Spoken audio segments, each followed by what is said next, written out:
और अब मैं अपनी स्क्रीन प्रेजेंट कर रहा हूँ। बताना ज़रा मेरे को कि दिख रही है कि नहीं दिख रही है। स्क्रीन दिख रही है क्या सब लोग को? Yes sir. Okay okay. तो हम लोग का जो कोर्स है ना, इसमें हम लोग सारा जो काम करेंगे विजुअल स्टूडियो कोड पे करेंगे। किसी ने पहले विजुअल स्टूडियो कोड आज से पहले चलाया है कभी? हाँ, तो चलो नहीं भी चलाया तो मैं बताता हूँ। बिल्कुल बेसिक सिंपल एक आईडी है। आईडी क्या होता है? एक इंटीग्रेटेड डेवलपमेंट एनवायरनमेंट होता है, जो कि आपको बेसिकली नोटपैड में तो आप कोडिंग नहीं करोगे। नोटपैड में करोगे तो आपके जो कोड्स होंगे वो इस तरह से कलर्ड नहीं होंगे। जैसे इसमें देखो सब कलर कोडेड है। जो भी टैग का नाम है वो ब्लू कलर में है, जो नॉर्मल टेक्स्ट है वो व्हाइट में है, जो भी कोई वो है कुछ अंदर लिखा हुआ है एज अ स्ट्रिंग शो करना है वो अलग कलर से है, तो कलर कोडेड हो जाता है। काफ़ी सारी चीज़ हो जाती हैं। लाइव वो एक उस पे आ जाता है लाइव सर्वर पे कि आप यहाँ पे कुछ भी सेव करो और आपका जो है यहाँ पे इधर आके डायरेक्ट लाइव चल रहा होगा वो। तो आप उसको देख सकते हो कि जैसे मैंने अभी लाइव चला रखा है।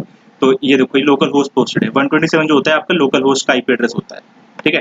तो आप यहीं पे जो भी सेव करोगे साथ-साथ चेंजेस होते रहेंगे यहाँ पे। तो एक सेकंड बैक करते हैं।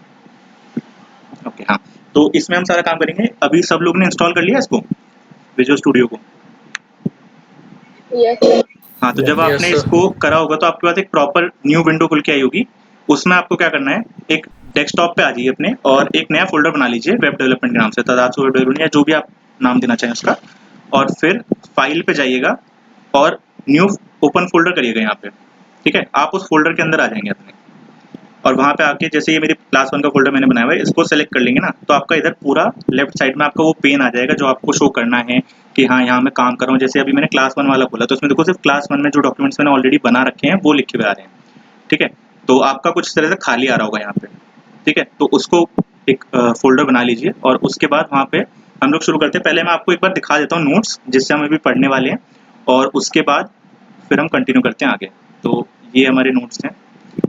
मैं आपको क्या करूँगा, पहले तो बताऊँगा वेब डेवलपमेंट होता क्या है, एचटीएमएल क्या होता है, सीएसएस क्या होता है और जावास्क्रिप्ट क्या होती है। फिर आपको एचटीएमएल के बारे में लेके जाएँगे हम, सारे टैग्स के बारे में बताएँगे, कौन सा टैग क्या करता है, क्या नहीं करता है। साथ-साथ में उसका प्रैक्टिकल इम्प्लीमेंटेशन भी देखेंगे। मैंने एक प्रॉपर फाइल बनाई हुई है, ये class1.html। इसके अंदर सारे के सारे टैग्स जो मुझे लगता है कि हाँ ज़रूरी हैं और उन सबका एक-एक एग्ज़ाम्पल सब टैग्स का रखा हुआ है। ये मैं आपको लाइव दिखाऊँगा, इसमें क्या-क्या फ़ायदा है, क्या-क्या नुकसान है, सब बताऊँगा आपको इसके बारे में। तो अब हम शुरू करते हैं। सबसे पहले तो मैं बताता हूँ एचटीएमएल होता क्या है, ठीक है? बेसिकली वेब डेवलपमेंट क्या होता है, सबसे पहले इसकी बात करते हैं। आजकल जो होता है हर चीज़ वेब पे है, सब चीज़ों की वेबसाइट्स बनी हुई हैं, सब कुछ है। तो इसके चक्कर में क्या होता है कि ना कि हर इंसान को अपने काम के लिए एक वेबसाइट चाहिए, कि भाई किसी तरह से मेरे पास एक वेबसाइट हो, मैं उस पे अपना सारा डेटा शो कर सकूँ, सब कुछ शो कर सकूँ। तो उसके बाद हमें क्या करना है कि वेब डेवलपमेंट किस तरह से शुरू होता है। इसमें 3 पार्ट्स होते हैं, एक एचटीएमएल, एक सीएसएस और एक जावास्क्रिप्ट। जैसे इसी वेबसाइट का एग्जांपल लेते हैं जो हमने आपको दिखाई थी पोर्टफोलियो वाली। ये देख के कितनी सही सी लग रही है कि हाँ इसमें सब कुछ बना हुआ है, सब कुछ है, प्रॉपर लिखा हुआ है सब कुछ। तो ये किस तरह से बना हुआ है, इसमें क्या है? तो जो भी मैं कहूँगा कि हार्ड कोडेड डेटा होता है। हार्ड कोडेड डेटा का मतलब होता है जैसे ये लिखा है मैंने हेलो माय नेम इज, इस तरह से हो गया, या ऊपर नेविगेशन बार में ये सब चीज़ें लिखी हुई है, ये हो गया। ये हार्ड कोडेड डेटा है कि भाई ये तो प्रॉपर इस तरह से आना ही आना है। तो ये क्या है, जितना भी टेक्स्ट है या स्ट्रक्चर है, ये स्ट्रक्चर बनता है एचटीएमएल से। तो जैसे इसका मैं आपको एग्जांपल दिखाता हूँ, ये भी प्रॉपर वेबसाइट है। इसमें से मैं एचटीएमएल फिलहाल के लिए हटा देता हूँ और आपको दिखाता हूँ कि ये क्या रह जाएगी। तो हम विंडो स्विच करते हैं, एक सेकेंड। तो जब उसका मैं उसमें से वो हटा दूंगा सीएसएस, तो मेरे पास क्या बचेगा, खाली सिर्फ एचटीएमएल बचेगा, यानी कि सिर्फ स्ट्रक्चर बचेगा उस डेटा का, कि उसका स्ट्रक्चर क्या है, बेसिकली उसमें क्या है, क्या हार्ड कोडेड डेटा है, क्या नहीं है। तो ये मैं पोर्टफोलियो वाला फोल्डर मैंने खोल लिया अपना नई विंडो में। ओके, ये है मेरा index.html, ये मेरी फाइल है प्रॉपर। ठीक है, यहाँ पे ये देखो, ये style.css लिखा दिख रहा है सब लोग को लाइन नंबर 7 में। इसको मैं कमेंट आउट कर देता हूँ। कमेंट आउट का मतलब होता है कि मैंने इस डेटा को हटा दिया यहाँ से, अब ये यहाँ पे एग्जिस्ट नहीं करता है, पर ये मैंने मिटाया भी नहीं, क्योंकि अगर मैं इसको मिटा दूंगा तो दोबारा मेरे को पूरा लिखना पड़ेगा। तो कमेंट आउट आप कर सकते हो। कंट्रोल और शिफ्ट के लेफ्ट साइड में देखो एक क्वेश्चन मार्क के नीचे एक स्लैश बना हुआ है। ये वाला बटन कंट्रोल को एक साथ दबाते हो तो कोई भी जो भी आपने आइटम सेलेक्ट कर रखा हो वो हो जाता है कमेंट आउट। तो मैं इसको सेव करता हूँ और ये गो लाइव आपको भी एक्सटेंशन बताऊंगा कैसे डालते हैं। तो आपका एक सर्वर पे चल जाएगा वेबसाइट। ये देखो कितना फर्क है, यहाँ पे सब कुछ प्रॉपर दिख रहा है, कलर कोडेड है, सब कुछ है। ये सिर्फ डेटा आ रहा है, सिर्फ एक स्ट्रक्चर आ रहा है, उसका क्या स्ट्रक्चर है क्या नहीं है। तो ये होती है एचटीएमएल। किसी भी चीज़ में से अगर मैं उसकी स्टाइलिंग हटा दूँ, उसकी फंक्शनैलिटीज़ हटा दूँ, जैसे भी यहाँ देखो आप ये डेवलपर लर्नर जो लिखा था ना, ये ना तो स्ट्रक्चर है ना ये स्टाइल है, ये क्या है, फंक्शनैलिटी है कि कुछ ना कुछ लिखा आ रहा है, चेंज हो रहा है। तो ये सब डलती है जावास्क्रिप्ट से किसी वेब पेज में। अगर मैं यहाँ से जावास्क्रिप्ट वाली फाइल हटा दूंगा तो ये लर्नर डेवलपर वगैरह भी हटना शुरू हो जाएगा। जैसे एक बार दिखाता हूँ मैं आप लोग को। सबसे लास्ट मिनट में स्क्रिप्ट डाली हुई है अपनी। इस स्क्रिप्ट को भी हटा देते हैं और अब देखते हैं अब क्या बचेगा वेब पेज। अभी देखो यहाँ पे ना लर्नर आ रहा है, ना वो आ रहा है, कुछ भी नहीं आ रहा है, ठीक है।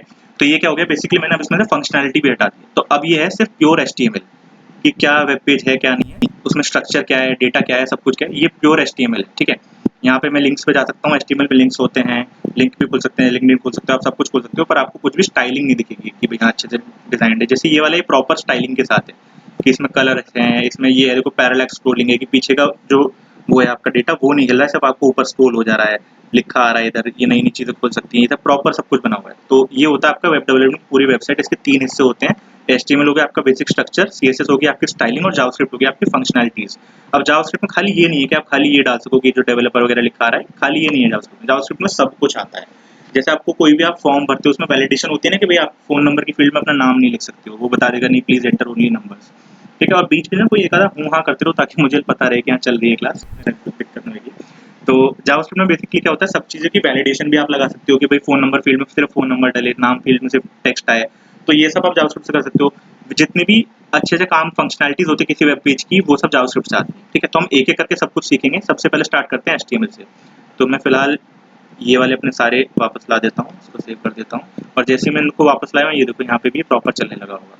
अब CSS और जावास्क्रिप्ट दोनों इसमें ऐड हो चुके हैं वापस से, ठीक है। तो फिलहाल इसको बंद करते हैं और आते हैं अपने HTML पे, ठीक है। तो ये रही हमारी क्लास की स्टार्टिंग। तो HTML अब आपको मैंने बता दिया, और आज का हमारा जो सेशन है उसका ऑब्जेक्टिव रहेगा ये। सबसे पहले तो मैं बताऊंगा आपको बेसिक कंपोनेंट ऑफ HTML क्या होता है, टैग्स क्या होते हैं, एट्रीब्यूट क्या होते हैं, उसके इनलाइन क्या होता है, ब्लॉक एलिमेंट क्या होते हैं, फिर टेबल, आईफ्रेम, मेटा टैग्स, ये कुछ स्पेसिफिक टैग्स जो काफी इस्तेमाल आते हैं उनके बारे में नाम लिखा हुआ है। फॉर्म बताऊंगा आपको फॉर्म कैसे बनाते हैं, और लास्ट में जो हम एक काम करेंगे, जो टास्क आपको मिलेगा एंड में, वो होगा कि आपको एक फॉर्म बना के लाना होगा और उसके साथ में टेबल्स बना के लानी होगी। उसका मैं आपको प्रॉपर बताऊंगा क्या करना है कैसे करना है। फिलहाल हम शुरू करते हैं धीरे धीरे। तो सबसे पहले तो आ गया HTML क्या होता है, हाइपरटेक्स्ट मार्कअप लैंग्वेज हो गई, ठीक है। ये नोट्स मैं आपको प्रोवाइड करूंगा क्लास के बाद में, इसमें सब कुछ सर प्रॉपर्ली मेरी लिखा हुआ है। रिकॉर्डिंग नहीं हो रही है। रिकॉर्डिंग नहीं हो रही कहाँ? ये रिकॉर्डिंग मैंने अलग सॉफ्टवेयर में चला रखी है, तो इधर हो रही है। Okay sir, sorry. नहीं कोई दिक्कत नहीं। तो यहाँ पे जो है क्या नाम है, आपको ये डॉक्यूमेंट मैं आपको लास्ट में दे दूंगा, इसमें आपका सारे टैग्स हैं, सब कुछ है, ठीक है। तो अभी सबसे पहले स्टार्ट करते हैं HTML से। तो HTML क्या है, आपका हाइपरटेक्स्ट मार्कअप लैंग्वेज हो गया। इसमें जिसको अभी नहीं पता इसके बारे में कुछ भी, जो मैंने आपको अभी सब समझाया था कि स्ट्रक्चर क्या होता है, ये उसी सब के बारे में लिखा हुआ है क्या होता है कैसे होता है, ठीक है। तो सबसे पहले आता है कोई भी HTML का डॉक्यूमेंट होगा उसकी स्टार्टिंग कैसे होती है। जैसे ये वाला डॉक्यूमेंट की स्टार्टिंग कैसे हुई, सबसे पहले मैंने लिखा हुआ है यहाँ डॉक टाइप HTML। तो इसका मतलब क्या है, बेसिकली ये मेरा जो IDE है विजुअल स्टूडियो कोड, ये खाली HTML की तो बना नहीं है कि भाई खाली इसमें HTML CSS से जावास्क्रिप्ट लिखी जाएगी। इसमें मैं कुछ भी लिख सकता हूँ, मैं चाहूँ तो जावा का कोड लिख सकता हूँ, पाइथन लिख सकता हूँ, और सब चीज़ों की फंक्शनलिटी इसमें रहेगी, कोड ऑटो करेक्ट करने की, या बहुत सारी चीज़ें एक्सटेंशन हम अलग से डाल सकते हैं इसके अंदर, ठीक है। तो इसको पता कैसे चलेगा कि मैं कौन सा इस समय काम कर रहा हूँ, कौन से उसमें लिखा हुआ है मैंने। तो ये डॉक टाइप HTML हो गया। तो एक तो ये IDE के बारे में हो गया। दूसरा क्या होता है, जो आपने जहाँ पे भी होस्ट करा हुआ है जैसे गिटहब पे कहीं पे, उसको पता चल जाता है आपका कोड क्या है। तो पहली लाइन में आप डॉक टाइप लिखते हो, इसके बारे में एक बार पढ़ते हैं थोड़ा सा कि all HTML document must start with the doc type declaration, जिसमें हम बताते हैं कि ये डॉक्यूमेंट का टाइप जो है वो HTML है। It is basically an information to the browser about what document type to expect. Browser को भी तो पता होना चाहिए कि आप जो आप डेटा दे रहे हो उसको किस फॉर्म में, वो HTML के फॉर्म में आ रहा है डेटा या कुछ और आ रहा है। कई वेबसाइट ऐसी होती है जिसपे आपने जैसे मान लो कोई जावा का कंपाइलर, उसमें जावा का डेटा भी रहेगा, सब कुछ रहेगा, मतलब आपको प्रॉपर्ली एक डॉक टाइप बताना पड़ता है कि हाँ मैं इस डॉक्यूमेंट के बारे में बात करने वाला हूँ। तो ये तो हो गया आपका पहला डॉक टाइप टैग। उसके बाद आता है आपका HTML टैग। ये आपका फर्स्ट टैग होता है जो कि स्टार्टिंग करता है कि HTML हम शुरू कर रहे हैं यहाँ से, ये हमारा इसके अंदर पूरा HTML होगा। सबसे स्टार्टिंग टैग भी होता है और सबसे एंडिंग टैग भी होता है। अब मैं बताता हूँ स्टार्टिंग टैग क्या होता है और एंडिंग टैग क्या होती है। जैसे यहाँ पे आते हैं, मैंने कोई भी टैग लिखना शुरू करा, ठीक है, उसको जैसे ही मैं कंप्लीट करूंगा ये ID मेरा जो है ना उसका एंडिंग टैग भी साथ में लगा देता है। तो इसके अंदर में जो भी कुछ लिखूंगा वो कहूंगा मैं इस टैग के अंतर्गत आता है वो। जब भी मैं उसका पहले वाले आइटम पे क्लिक करूंगा तो लास्ट वाला आइटम अपने आप हाईलाइट हो जाएगा, ठीक है। तो उसके अंदर पे जो भी लिखूंगा वो सब उसके अंदर आएगा। फिर उसके अंदर मल्टीपल टैग्स और होते हैं, जैसे यहाँ मैंने हेड टैग लगाया अगर, तो ये इसको जैसे ही मैं बंद करूंगा एक और अपने आप आ गया। अब इसके अंदर में जो भी लिखूंगा वो सब हेड के अंदर आता है। इसका मैं वही नीचे वाले को सेलेक्ट करूँ, ऊपर वाले को, दोनों एक दूसरे के अंदर आ जाते हैं, ठीक है। तो ये बेसिकली ID का फायदा है कि ये आपका काम आसान कर देता है, आपको पूरा काम लिखना नहीं पड़ता है, सब कुछ मतलब शुरू से आखिर तक नहीं करना पड़ता है, आधा काम यही आपका आसान कर देता है। तो आपका ये हो गया HTML टैग की सबसे स्टार्टिंग और एंडिंग बताता है कि हाँ इसके अंदर HTML लिखी हुई है बेसिकली। तो इसके बारे में पढ़ते हैं। This tab encloses all the HTML document and mainly comprise of header and body tag, ठीक है। सबसे पहले क्या होता है, HTML के अंदर दो चीजें होंगी, एक उसका हेडर रहेगा, एक उसकी बॉडी रहेगी। इनका मतलब क्या होता है, हेडर बेसिकली क्या होता है, उसके बारे में सारी चीजें डिफाइन करता है कि इसके अंदर क्या क्या चीजें मेरे को लिंक करनी है। जैसे अभी मैंने आपको CSS दिखाई थी ना कि उसमें CSS मैंने हटा दिया जोड़ दी, वो हेडर के अंदर आई थी, क्योंकि हेडर में मेरे को बताना होता है कि मैं इसमें क्या-क्या चीज़ों को लिंक कर रहा हूँ। उसमें मैंने CSS की एक फाइल अलग से बना रखी थी जिसको लिंक करा था। जैसे आपको इसको मैं यहाँ दिखाता हूँ, बाहर जाके पोर्टफोलियो आ गया। ये इंडेक्स तो मेरी HTML फाइल है, इसके साथ में स्क्रिप्ट जो लिखा है ये है मेरी जावास्क्रिप्ट की फाइल, और स्टाइल जो है ये मेरा CSS डॉक्यूमेंट है। तो ये इंडेक्स के अंदर तो मैंने नहीं लिखा है, ये एक प्रॉपर अलग फाइल है इसके अंदर। तो मैं इस फाइल को यहाँ पे लिंक कराता हूँ कि भाई हाँ ये फाइल उठा लो डॉक्यूमेंट में और उसको इंक्लूड करा लो, तो उसको कहते हैं कि भाई हाँ ये मैंने हेडर में लिंक करा दिया है, ठीक है। तो जो पहला पार्ट होता है वो होता है हेड, जो कि बताता है आपको सब कुछ इसके अंदर को क्या क्या लिंक करना है, क्या पेज का टाइटल रहेगा। जैसे यहाँ पे देखो ये इसमें लिखा है नहीं, पर्सनल पोर्टफोलियो वेबसाइट लिखा रहा है ऊपर की तरफ, सबको दिख रहा होगा। तो ये भी हेडर के अंदर आता है कि आपको क्या उसका पेज का टाइटल देना है। हेडर के अंदर टाइटल टैग होता है, उसके अंदर होता है। तो अब हम आते हैं हेडर के अंदर। तो और सॉरी, बॉडी रह गया। बॉडी क्या होता है? बेसिकली पेज की पूरी बॉडी, ये जितना भी सब आपको लिखा दिख रहा है, जो भी डेटा आपको वेब पेज पे दिखता है वो सब बॉडी के अंदर आता है कि ये वेब पेज की बॉडी है, इसके अंदर सारा डेटा है, ये सब वेब पेज के अंदर आया हुआ है, ठीक है। तो हेडर और बॉडी का ये फर्क हो गया। अब आते हैं हेड टैग पे। तो हेड टैग क्या होते हैं? बेसिकली डॉक्यूमेंट का हेडर बताता है जिसमें कि सारे HTML टैग्स होते हैं, जैसे टाइटल हो गया, लिंक हो गया। टाइटल मैंने आपको बताया जो ऊपर लिखा आता है। लिंक टैग हो गया जो आपको लिंक करता है कि भाई हाँ ये मेरे को ये वाली स्टाइल फाइल उठानी है, मेरे को ये वाला जो है स्क्रिप्ट उठानी है जावास्क्रिप्ट की, और सब कुछ मतलब ये सब उसके अंदर रहता है, ठीक है। अब आते हैं टाइटल टैग पे। तो इन सब का मैं साथ साथ आपको ना इम्प्लीमेंटेशन भी दिखा देता हूँ। इसको मैं लाइव कर देता हूँ। सबसे पहले तो ये सब मिटा देता हूँ, सेव करा। अच्छा, अभी विजुअल स्टूडियो कोड में ना सब लोग एक काम कर लेना, यहाँ सेटिंग्स में जाना और इधर जाना एक्सटेंशंस पे, ठीक है। यहाँ पे सर्च करना लाइव सर्वर, ठीक। तो लाइव सर्वर के आ जाएंगे कई सारे, कोई सा भी इंस्टॉल कर लेना, जो सबसे ऊपर आ रहा है वही लिख लेना। इसको यहाँ पे इंस्टॉल का बटन आ रहा होगा, मैंने डाल रखा है इसलिए डिसेबल और अनइंस्टॉल आ रहा है। यहाँ इंस्टॉल का बटन क्लिक कर लेना। तो उसके बाद क्या होगा, आप जो भी फाइल खोले हुए रहोगे ना, यहाँ पे आएगा एक गो लाइव का बटन। इसका मतलब होता है कि आप एक लाइव सर्वर चला दो कि उसमें आपने जो भी चेंजेस करे ना वो लाइव हाथों हाथ सेव होते रहेंगे। नहीं तो आपको क्या करना पड़ेगा, हर बार फाइल को सेव करना पड़ेगा। अब देखो जैसे ही आपने गो लाइव पे क्लिक करा, एक प्रॉपर डॉक्यूमेंट बन के आ गया। ये सब आज हम सीखेंगे क्या क्या टैग होते हैं, कैसे कैसे होते हैं। प्रॉपर एक डॉक्यूमेंट बन के आ गया। और इसमें एक चीज देखो, अगर मैं यहाँ कुछ भी चेंजेस करूंगा वो हाथों हाथ वहाँ पर रिफ्लेक्ट होते हैं सेव का बटन दबाते ही। जैसे मैं यहाँ देखो टाइटल अभी क्या लिखा रहा है, माई फर्स्ट HTML पेज आ रहा है ऊपर, यहाँ देखो सब लोग दिख रहा है माई फर्स्ट HTML पेज। इसको मैं अगर चेंज करता हूँ क्लास 1 के नाम से, ठीक है। जैसे ही मैं सेव का बटन दबाऊंगा, यहाँ पे देखो अपने आप हाथों हाथ फाइल चेंज होगी। मुझे कुछ सेव नहीं करना पड़ा अलग से कि उसको मैं फाइल को सेव करा फिर मैंने दोबारा रन करा। जो भी आप करोगे हाथों हाथ होता रहेगा। तो लाइव सर्वर सब लोग इंस्टॉल कर लेना यहाँ पे। और जैसे ही आप इसको दोबारा से क्लिक करोगे लाइव सर्वर बंद हो जाएगा। अब मैं यहाँ पे कुछ चीज़ भी चेंज करूंगा तो वापस चेंज नहीं होगी। जैसे मैं वापस इसको ये लिखता हूँ और जब मैंने सेव करा तो यहाँ पे सेव नहीं होकर आया है अभी, ठीक है। तो इसलिए ये लाइव सर्वर सब लोग डाल लेना। तो अभी हम दोबारा से लाइव जाते हैं, आपको दिखता रहेगा हाथों हाथ क्या क्या कर रहे हैं क्या नहीं कर रहे हैं। तो सबसे पहले तो आपको मैंने HTML टैग बताया क्या होता है, जिसके अंदर पूरा का पूरा HTML हमारा सेव है। फिर आया हेडर। हेडर के अंदर होता है कि आपने जो जो डेटा उसके अंदर डालना है, लिंक्स बताने हैं, कहाँ से लिंक होना है, क्या होना है, कैसे होना है, ठीक है। तो अभी इसके अंदर क्या क्या आता है, ये जैसे मेटा आ गया, ये आपका बताता है कैरेक्टर सेट कौन सा है। जैसे कैरेक्टर्स होते हैं ना, अपने कंप्यूटर्स को तो समझ नहीं आती ABCD, उनको तो प्रॉपर एक बताना पड़ेगा भाई किस तरह से आपका डेटा आ रहा है, किस तरह से नहीं आ रहा है। तो एक कैरेक्टर सेट होता है, जैसे UTF-8 है ना, ये एक स्टैंडर्ड है जिस तरह से आपका डेटा ट्रांसफर होता है ओवर द नेट। नेट पे जो आप डेटा भेजोगे वो सब UTF-8 फॉर्म में जाता है जनरली अगर बात करें हम, ठीक है।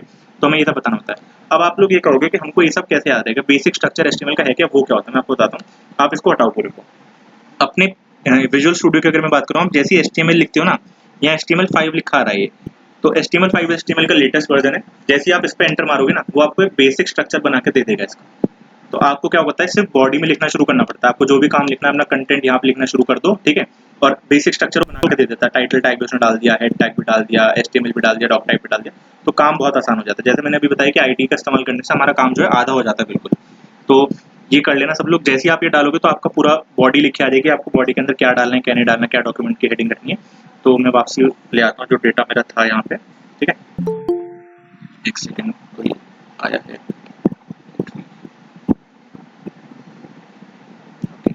हाँ, तो वापस आते हैं। स्क्रीन विजिबल है ना अभी? कोई एक हाँ कर दो। Yes sir. ओके, ठीक है। तो सब लोग को यहाँ तक तो समझ आ गया कि ये एच हेड क्या है, मेटा क्या है, टाइटल क्या है। टाइटल मैंने आपको बताई दिया, जो सबसे ऊपर लिखा रहा है वही टाइटल है, ठीक है।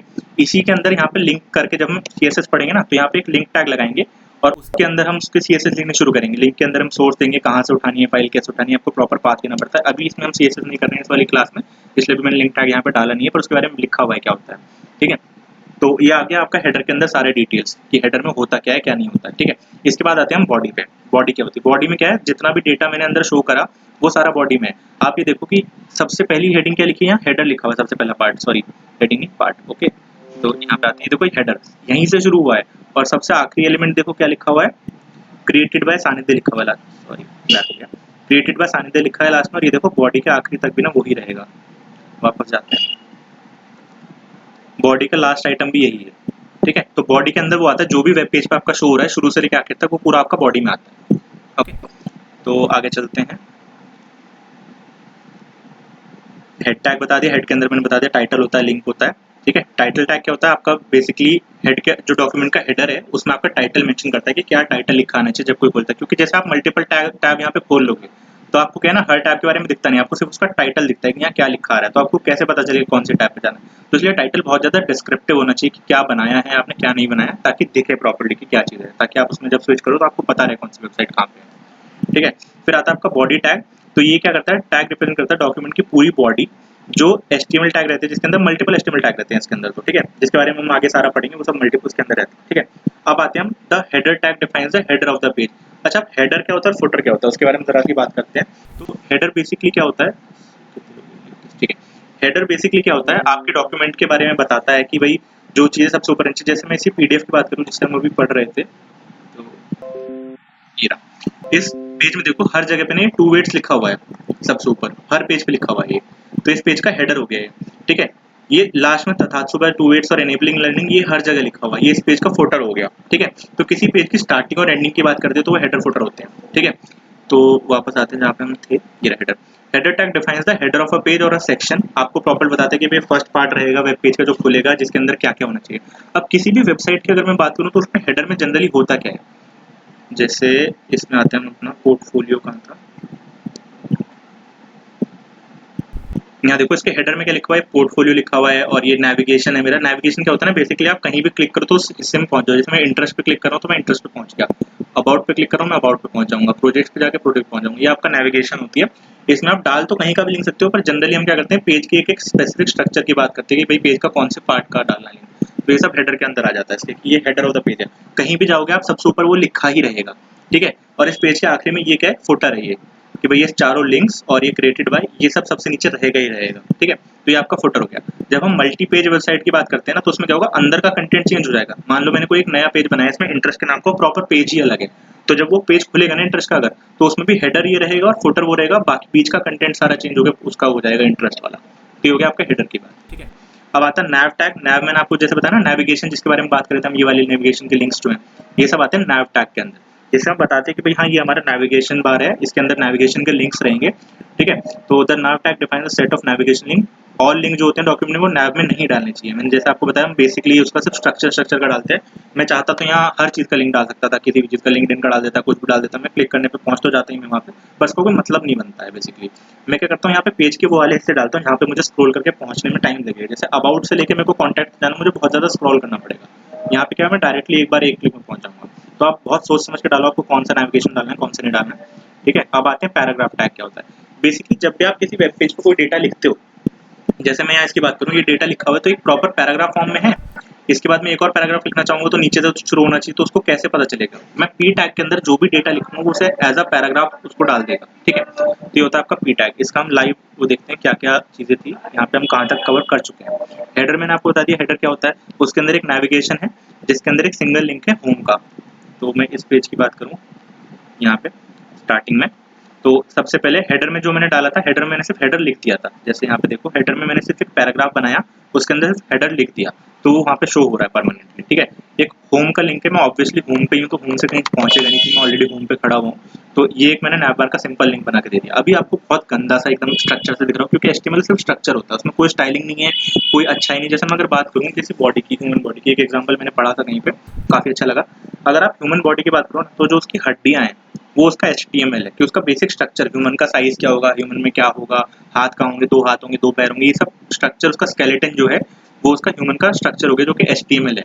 ह्यूमन के ऊपर जो बॉडी चढ़ जाती है, स्किन हो जाती है, ये सब हो जाती है, ये सब उसकी वो हो गई आपकी CSS, कि भाई ह्यूमन की बॉडी का स्किन कलर कैसा है, उसकी आईज की आईलैशेस कितनी बड़ी हैं, क्या कैसा है क्या नहीं है, ये सब आपका CSS हो गया। और फंक्शनैलिटी, ह्यूमन कैसे चलता है, खाता है, पीता है, ये सब हो गया आपका जावास्क्रिप्ट। तो ये मुझे बहुत अच्छा एग्जांपल लगा था। तो यही 3 चीज़ें इसमें है। आपको यहाँ पे सिर्फ हड्डियों का ढांचा दिख रहा है इस वेब पेज का, कि इसमें क्या क्या है, ना कोई स्टाइलिंग है, ना कुछ है, ना कोई फंक्शनैलिटी है, कुछ नहीं है, सिर्फ एक ढांचा है। ठीक है, तो कहाँ पे थे हम? ठीक है, तो मैंने आपको हेडर के बारे में बताया। अब इसके बाद ना इधर आते हैं, अभी मेन को मैं बताता हूँ पहले। फिलहाल क्या जेनरिकली आप कोई भी वेब पेज पे कोई डेटा लिखोगे वो कैसे शो होगा, ये मैंने यहाँ पे लिखा हुआ है, this is the generic typing, उसके अंदर शो होगा। ठीक है, तो जैसे इस वेब पेज में हम देखते हैं, तो यहाँ देखो दिस इज जेनरिक टाइपिंग, ये इस तरह से इसी साइज में इसी तरह से लिखा हुआ आएगा, जो भी आप प्रॉपर्ली एक वेब पेज में नॉर्मली बीच में टाइप कर दोगे। कोई ज्वाइन हुआ है, मैं एक बार दे देता हूँ जरा।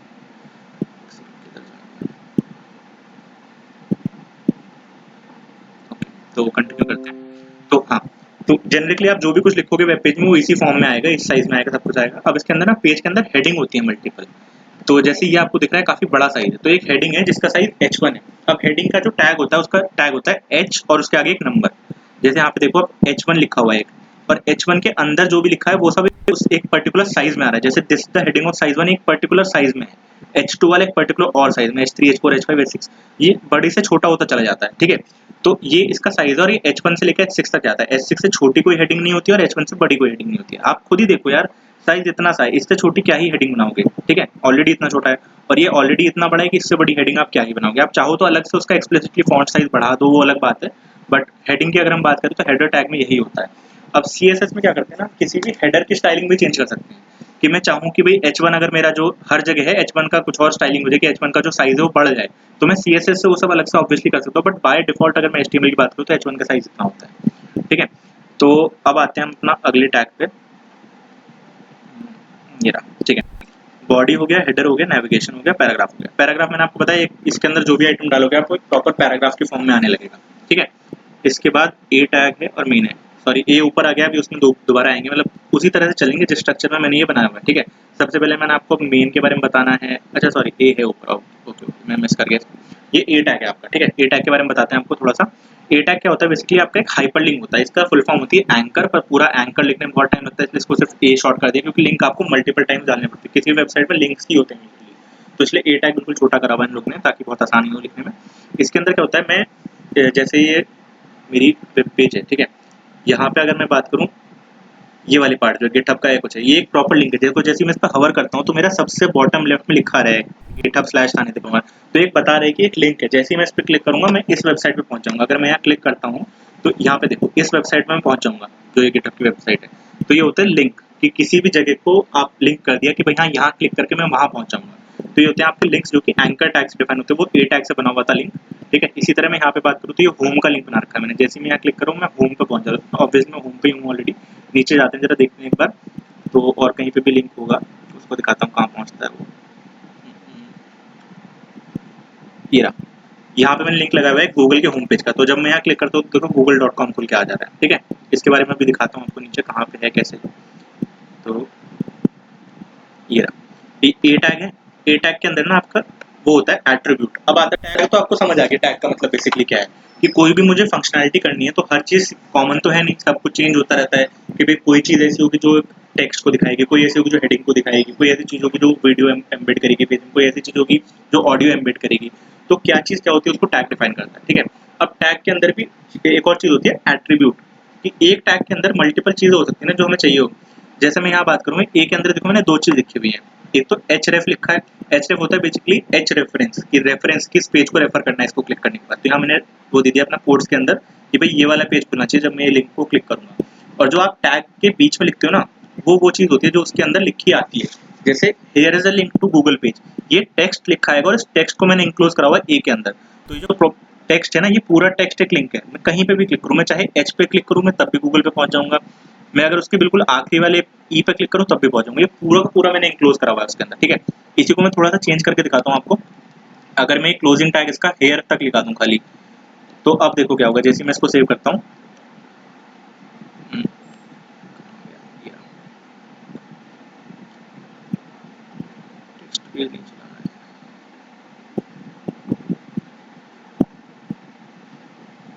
इसको एक बार दोबारा स्लाइड करता हूँ।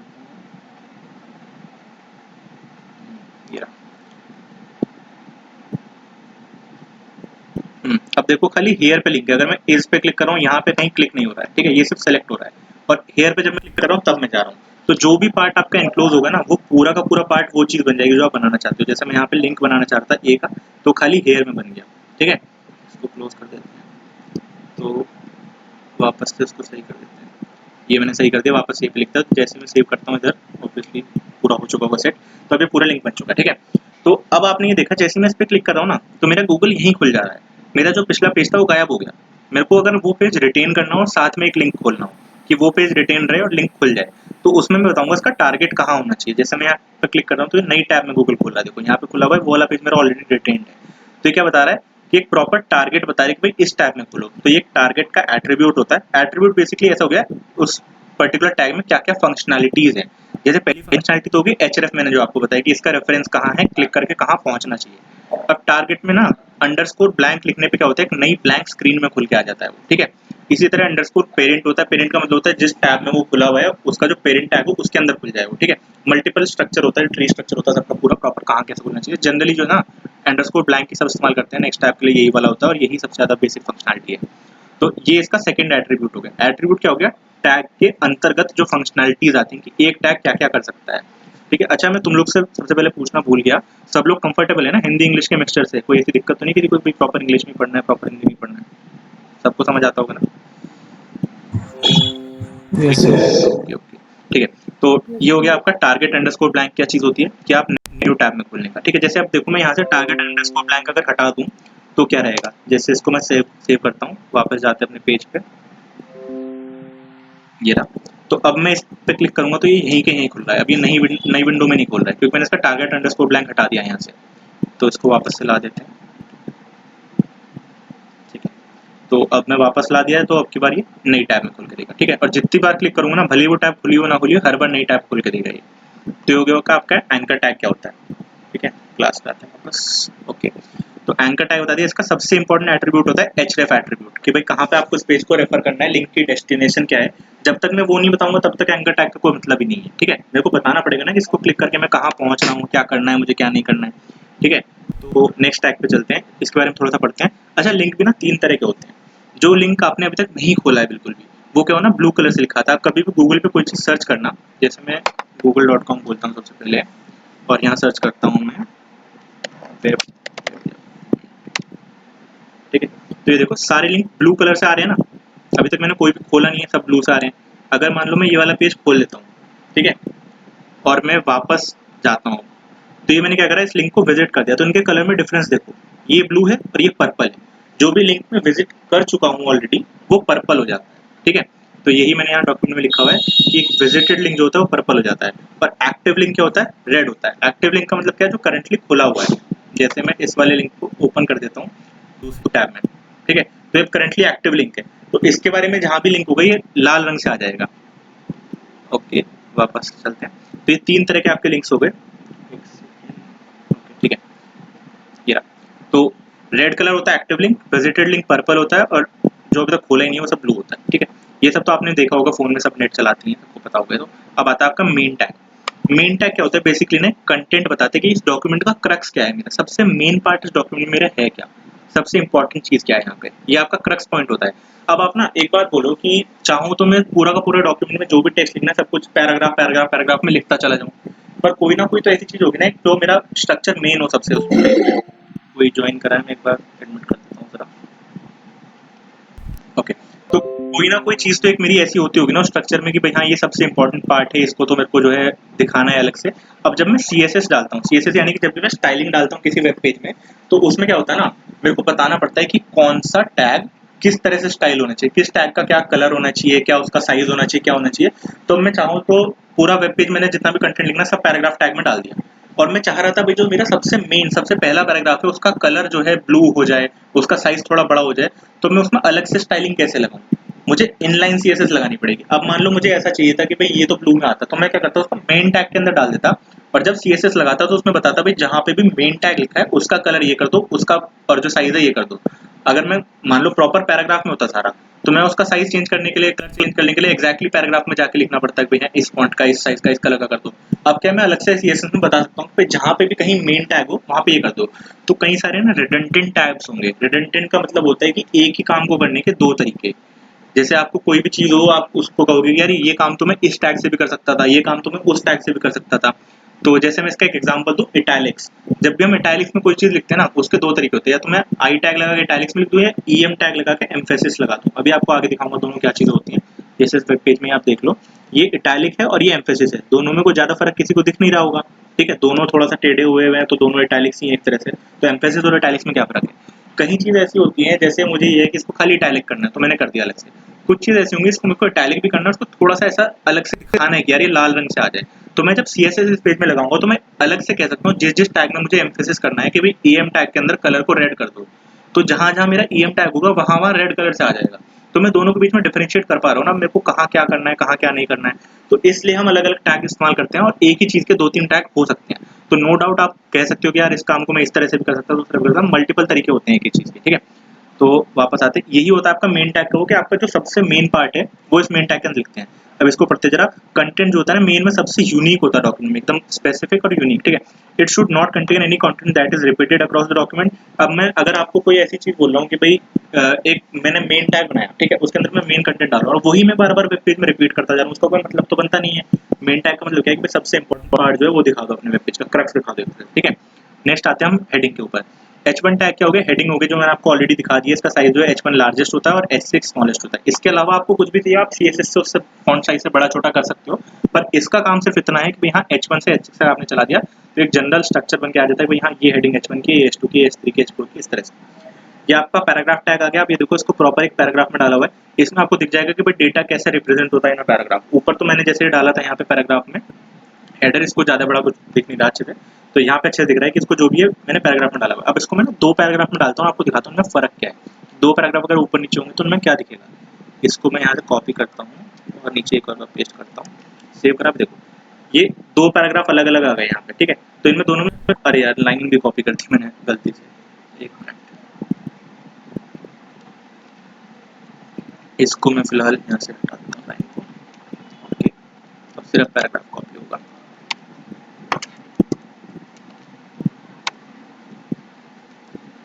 यहाँ देखो ये 2 पैराग्राफ फर्क दिख गया अपने आप। इसने नेक्स्ट लाइन में ला दिया, और चाहता तो ये यहाँ से भी शुरू कर सकता था लिखना, पर इसने बिल्कुल यहाँ शुरू करा क्योंकि ये प्रॉपर एक नया पैराग्राफ है। तो ये होता है पैराग्राफ टैग आपका, प्रॉपर पैराग्राफ में आपके सेंटेंस को डाल देता है ये और दिखाता है इसको, ठीक है। वापस सही कर देते हैं इसको, ओके, ठीक, सही हो गया, ओके। हाँ, तो ये आपको समझ आ गया पैराग्राफ टैग क्या होता है। अब नेक्स्ट देखो, अगर मान लो मुझे किसी पैराग्राफ में एक अलग लाइन में जाना हो, जैसे मैं चाहता तो ये मैंने लिखा ना here I use the line break, मैं इसको यहाँ से भी लिख सकता था, इसके बाद जगह थी यहाँ पे हेयर लिखने की, पर मेरे को एक्सप्लिसिटली चाहिए। एक्सप्लिसिटली का मतलब होता है अलग से बोलना, उसे कहते हैं एक्सप्लिसिटली। तो एक्सप्लिसिटली चाहिए मुझे कि ये अलग लाइन में आने चाहिए, तो मैंने इसमें यहाँ पे एक ब्रेक टैग दिया। ब्रेक टैग क्या होता है? BR, इसका मतलब है लाइन में ब्रेक दे दो। अब आप नोटिस करो एक चीज, अब तक हम जो भी टैग लिख रहे थे सब में एक क्लोजिंग और एक ओपनिंग टैग था। H4 है, इसका यहाँ ओपन हुआ है तो यहाँ क्लोज हुआ है, इसको जैसे मैं क्लिक करूंगा दोनों हाईलाइट हो जाते हैं। जब मैं BR पे क्लिक करूँ इसका कहीं भी क्लोजिंग टैग नहीं होता है। तो ये 2 तरह के टैग होते हैं, एक होता है सिंगल टैग और एक होता है मल्टी टैग, ठीक है। सिंगल टैग ऐसा होता है जिसमें एक ही बार काम होता है। अब मैं लाइन ब्रेक का मतलब क्या होता है कि इस जगह पे लाइन में ब्रेक दे दो। इसका कोई ये मतलब तो नहीं कि यहाँ से यहाँ तक लाइन में ब्रेक दे दो, ब्रेक तो ब्रेक ही है ना कि भाई नेक्स्ट लाइन में आ गया, उसका ये थोड़ी कि यहाँ दे दो या यहाँ से यहाँ तक दे दो। तो इसलिए सिर्फ BR है, इसमें कोई मतलब नहीं बनता कि मैं एक और टैग इसका क्लोजिंग लगाऊं। हर जगह जहाँ भी ओपनिंग एंड क्लोजिंग टैग ना, उसके बीच में कुछ ना कुछ कंटेंट है। देखो यहाँ H5 का कंटेंट है, यहाँ पैराग्राफ की बात करूँ तो इसके अंदर पैराग्राफ कंटेंट है। तो और उसके अंतर्गत और भी टैग आ सकते हैं, जैसे मैंने P टैग के अंदर ही BR इस्तेमाल कर रखा है, पर BR के अंदर तो कोई और टैग डालने का मतलब नहीं। BR तो सिंपल मतलब है कि भाई हाँ लाइन में ब्रेक दो। तो जिस भी टैग का एक सिंपल सादा मतलब होता है कि भाई हाँ ये काम कर दो, वो सिंगल टैग होते हैं। उसको आप दोनों तरह से लिख सकते हो, आप चाहो तो यहाँ पे ना BR स्लैश भी लिख सकते हो। ये अच्छी प्रैक्टिस होती है ऐसे लिखना कि भाई हाँ ये टैग सिंगल टैग था, ये क्लोजिंग हो गया। जनरली क्लोजिंग टैग में होता है ना पहले स्लैश लिखा आता है कि भाई हाँ यहाँ क्लोज हो रहा है। तो जब आप ऐसे लिखते हो BR स्लैश, तो ये बताता है कि भाई BR यहाँ ओपन हुआ, यहीं के ही हमने इसको क्लोज कर दिया। फॉरवर्ड स्लैश का मतलब क्लोज होता है। तो ये प्रॉपर प्रैक्टिस होती है। पर HTML क्या होता है ना, कई लोग जब लिखते हैं तो जल्दबाजी में ना ये स्लैश लगाना सब भूल जाते हैं। तो आप ये नहीं लगाओगे तो भी काम चल जाएगा। जैसे मैं आपको यहाँ पे दिखाता हूँ कि लगा के भी सेम ही काम अचीव करेगा। इसको मैंने कमेंट आउट कर दिया और अगला टैग लगा दिया, तो देखो अब भी लाइन में ब्रेक है। मैं दोनों को हटा दूंगा तो यहाँ से ब्रेक चला जाएगा और ये सारा डेटा मेरा वहीं ऊपर चला जाएगा। अब देखो यहाँ here I use the line break ऊपर चला गया क्योंकि कोई ब्रेक मैंने लिया नहीं है लाइन में, ठीक है। तो वापस इसको अनकमेंट करते हैं। अब 2 में सेव करूंगा तो देखो 2 लाइन का ब्रेक आ गया। एक लाइन तो यहाँ से नेक्स्ट लाइन में आया और एक यहाँ पे ही इसने नेक्स्ट लाइन छोड़ दी, तो ये डबल लाइन ब्रेक हो गया मेरा। तो ऐसे मैं BR के मल्टीपल टैग्स लगा सकता हूँ। एक सेकंड रुकिएगा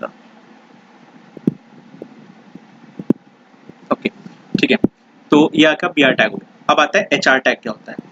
यहाँ पे देखो एक सिंपल मैंने हॉरिजॉन्टल लाइन दी। कई बार मेरा वेब पेज में ऐसी ज़रूरत पड़ेगी कि मैं 2 कंटेंट्स को आपस में सेपरेट कर दूँ कि भई यार ये चीज़ सेपरेट है, ये चीज़ सेपरेट है। तो उनको सेपरेट करने के लिए बीच में मेरे को एक लाइन लगानी पड़ेगी, ठीक है?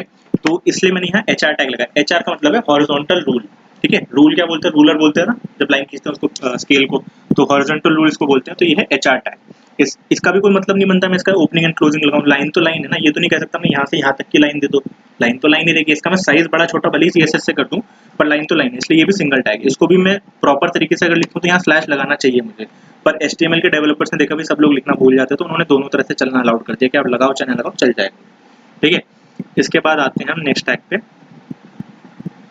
तो BR बता दिया मैंने आपको, एक सिंगल लाइन का ब्रेक देता है, और एम्प्टी टैग है यानी कि इसका कोई एंडिंग टैग नहीं होता है। सिमिलरली HR का है कि ये क्या करता है, ब्रेक बता देता है, थीमेटिक ब्रेक यानी कि प्रॉपर लाइन बताता है। शिफ्ट ऑफ टॉपिक मैंने अभी आपको बताया ना, 2 टॉपिक को मुझे आपस में चेंज करना होगा, भाई हाँ यहाँ से यहाँ तक अलग अलग चीजें हैं दोनों, तो शिफ्ट ऑफ टॉपिक के लिए हम लाइन ब्रेक लगाते हैं। और ये मोस्ट ऑफन जो है हॉरिजॉन्टल रूल दिखाता है, यानी कि वही जो मैंने आपको बताया कि हॉरिजॉन्टल रूल मतलब एक सिंगल लाइन रूलर वाला, ठीक है? तो ये आपको बताता है कि हाँ यहाँ से यहाँ तक का मेरा डेटा चेंज हो गया, यहाँ तक अलग चीज की बात चल रही थी, यहाँ से अलग चीज की बात चल रही है। अब आते हैं स्पैन टैग में। स्पैन टैग क्या होता है, इनलाइन कंटेनर होता है जो कि यूज करता है पार्ट ऑफ टेक्स्ट को सेलेक्ट करने के लिए बेसिकली। जैसे मैंने आपको अभी बताया था कि पैराग्राफ भी एक चीज है, और एक पैराग्राफ मतलब मैं चाहूँ तो पूरा कोड पैराग्राफ में लिखूँ, पूरा सॉरी कोड कह रहा, पूरा वेब पेज का स्ट्रक्चर जो है पैराग्राफ में लिखूँ, पर मैं चाह रहा हूँ किसी ना किसी एक पर्टिकुलर काम को मुझे सिर्फ इतने हिस्से को अलग वो देना है, मतलब कि इसकी स्टाइलिंग ही अलग करनी है मुझे, तो मैं उसके बाहर स्पैन टैग लगा दूँ। ये बेसिकली ना CSS की स्टाइलिंग के लिए इस्तेमाल होता है सबसे ज्यादा। Span tag is easily styled by CSS और manipulated with JavaScript using class और ID एट्रीब्यूट। तो स्पैन के अंदर मैं जो भी चीज दूंगा उसकी मुझे स्पेशली अलग से स्टाइलिंग करनी है, इसलिए मैंने उसे स्पैन में डाल दिया एक तरह से। वो बहुत इजीली CSS से मैनिपुलेट हो सकता है या जावास्क्रिप्ट से मैनिपुलेट हो सकता है, इसलिए स्पैन इस्तेमाल होता है। अब आप कहोगे स्पैन, अच्छा डिव आपको जब बताऊंगा तभी इसके बारे में डिस्कस करते हैं, अभी ये लास्ट वाले पॉइंट की, ठीक है? नेक्स्ट आता है आपका B टैग क्या आता है। अभी ये देखो हमने यहाँ लाइन ब्रेक तक सारे टैग पढ़ लिए हैं। किसी को यहाँ तक अभी कोई दिक्कत हो तो एक बार बता दो, फिर हम आगे बढ़ते हैं। कोई दिक्कत किसी को, कोई डाउट कुछ भी, आगे बढ़े? Yes sir. हाँ बोलो। सर एक बार HR टैग का बताओ। ठीक, ये देखो जैसे मैं अगर बात करूँ कि मेरी एक वेबसाइट चल रही है, उस पर मैं जैसे ब्लॉग वेबसाइट होती है कि उसमें ब्लॉग चल रहे हैं मल्टीपल, कि भाई एक ब्लॉग आया उसके में क्या हुआ, एक टॉपिक के बारे में बात कर रहे हैं, उसके बारे में हम लिखते चले जा रहे हैं, फिर मेरे को नेक्स्ट ब्लॉग लिखना है। अब इस टॉपिक से मैं बिल्कुल हट रहा हूँ अलग, तो मैं चाहूंगा ना कि इनके बीच में कहीं ना कहीं कोई सेपरेशन दिखे। जैसे मैं इसका एक एग्जाम्पल आपको लेके दिखाता हूँ कि ये मैं यहाँ पे अपना पैराग्राफ टैग लिया, इसको एक सेकंड इसको कमेंट आउट कर देता हूँ।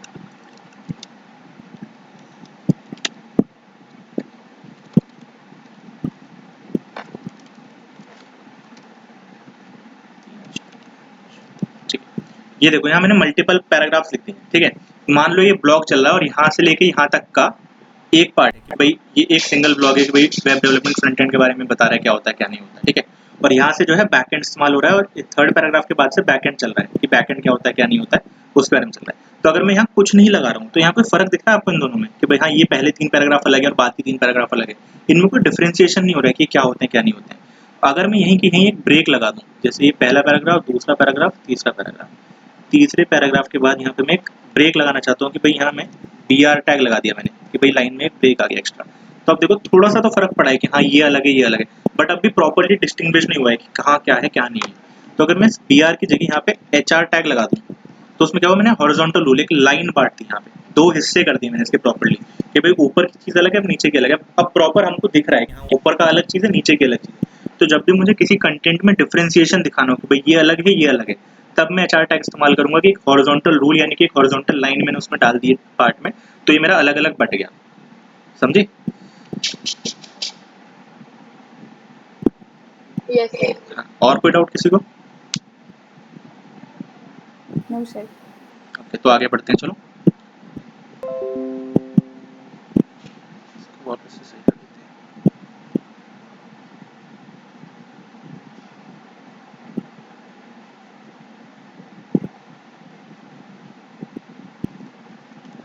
ठीक है, तो यहाँ इस लाइन तक का सबको समझ आ गया। अभी देखो हमने प्रॉपर इसका इस्तेमाल करा कि इससे ऊपर का हमने समझ लिया, इससे नीचे का भी हमने नहीं समझा, यहाँ पे हमने हॉरिजॉन्टल रूल दे रखा है, ठीक है?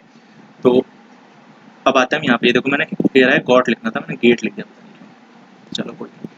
तो अब आते हैं हम, ये सारी चीज़ देखो, ये सब अलग अलग तरीके से लिखे हुए हैं, ये सब चीज़ें। नॉर्मल टेक्स्ट अब तक अलग था और ये सब अलग है। ये स्पैन मैंने क्या हुआ, एक स्पैन उसके अंदर डाल दिया। उसको तो जब मैं CSS की बात करूँ तो इसको मैं अलग से मान लो स्टाइल करना है तो मैंने स्पैन टैग से स्टाइल कर दिया अलग से। तो जो भी ये टैग है ना, मैंने वही चीज़ें लिखी हुई है। जैसे यहाँ पे देखो सब लोग, स्पैन के अंदर स्पैन लिखा है, बी टैग के अंदर बोल्ड, आई के अंदर इटैलिक, EM के अंदर एम्फेसिस, मार्क के अंदर मार्क। तो जो टैग है वही नाम लिख रखा है। तो मैं बार बार यहाँ ना आके आपको वहीं से दिखा देता हूँ ये सारे टैग होते क्या हैं। बोल्ड में ऑब्वियसली क्या हुआ कि आपने वर्ड को बोल्ड कर दिया आपके, ठीक है। ये चीज़ बोल्ड में थोड़ा सा मोटा हो गया नॉर्मल टेक्स्ट से, ये लिखा हुआ बोल्ड वर्ड। इसके बाद आगे नेक्स्ट इटैलिक। इटैलिक्स में क्या हुआ, हल्का सा टेढ़ा हो गया। एम्फेसिस टेढ़ा बट विद अ मीनिंग। हर चीज़ को सिर्फ टेढ़ा करने से उसका क्या होता है ना, मीनिंग नहीं बदल जाता है। जैसे मैं अगर आपसे कहूँ कि जब भी मैं किसी कोट की बात करता हूँ कि किसी ने कोई कोट लिखा और उसके नीचे हम उसका नाम लिखते हैं, तो अगर मैं डायरेक्टली बस इसका एग्जांपल ही लेके दिखाता हूँ आपको, इस पैराग्राफ के बाद मैं यहाँ पे लिखूँ कि डैश सानिध्य, कि भी ये पैराग्राफ जो है सानिध्य ने लिखा। तो अब ये देखो, इसके बाद ये ऐसे लिखा है, बहुत ज़्यादा फर्क नहीं दिख रहा है इसमें। इसके अंदर ही मैं यहाँ पे एक EM टैग लगा देता हूँ कि मेरे को इस चीज़ पे एम्फेसिस देना है।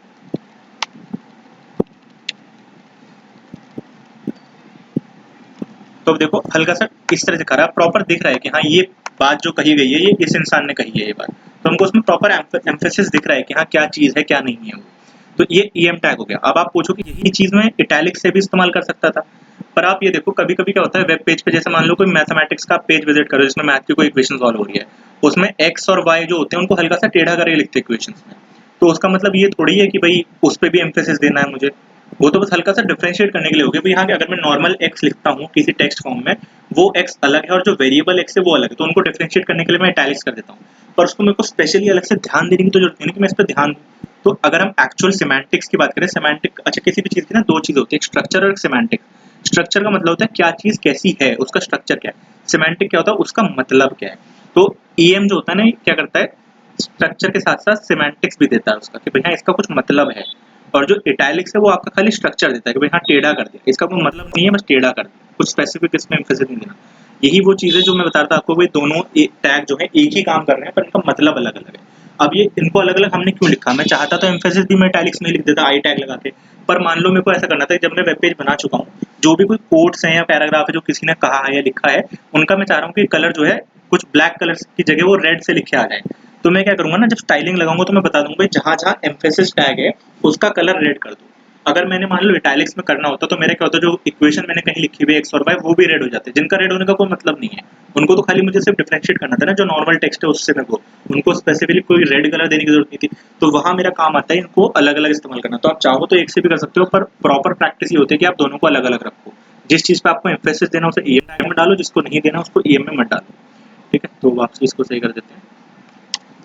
ओके, तो EM तक समझ आ गया। मार्क का मतलब क्या है, हाईलाइट कर देना। बेसिकली हाईलाइट की जगह मार्क का इस्तेमाल करते हैं। कई बार कहते हैं ना भाई हमने आंसर जो अपने नोट्स बनाए थे मार्क कर लिए, कहाँ कहाँ डालना है क्या क्या डालना है, तो वो हो गया आपका मार्क। सॉरी बैकग्राउंड नॉइज के लिए, सत्य बहुत है इधर।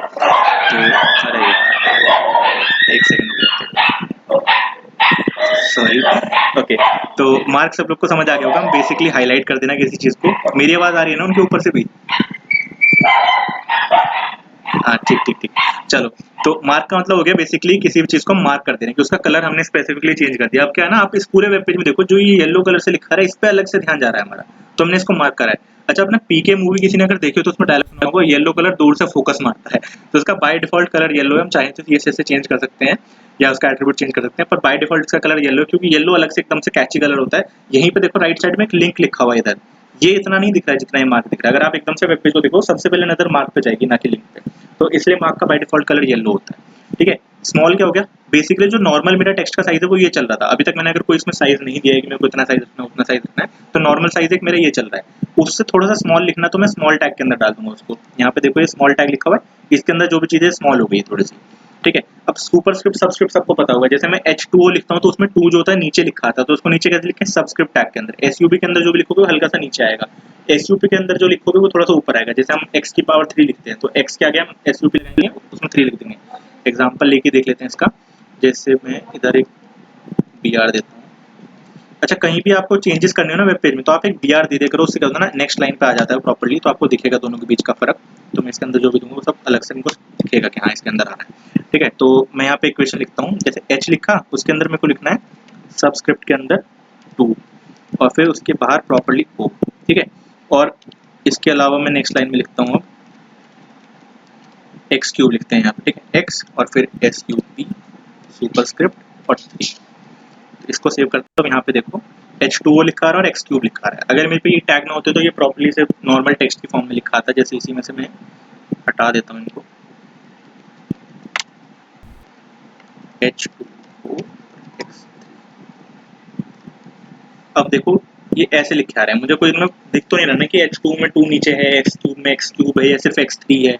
अगर मैं x3 के साथ में यहाँ y लिखता कि भाई एक्स क्यूब y है, मेरा एक्स क्यूब की मल्टीप्लाई y में होनी है, तो अगर मैं इसको लिखूँ तो यहाँ पे मेरे को ऐसा लग रहा है ना x की मल्टीप्लाई 3y में हो रही है, ऐसा नहीं लग रहा है ना एक्स क्यूब की पावर मल्टीप्लाई y में हो रही है। तो इसलिए हम सब और सब इस्तेमाल करते हैं सुपरस्क्रिप्ट और सबस्क्रिप्ट के लिए। इसको वापस से सही कर देते हैं।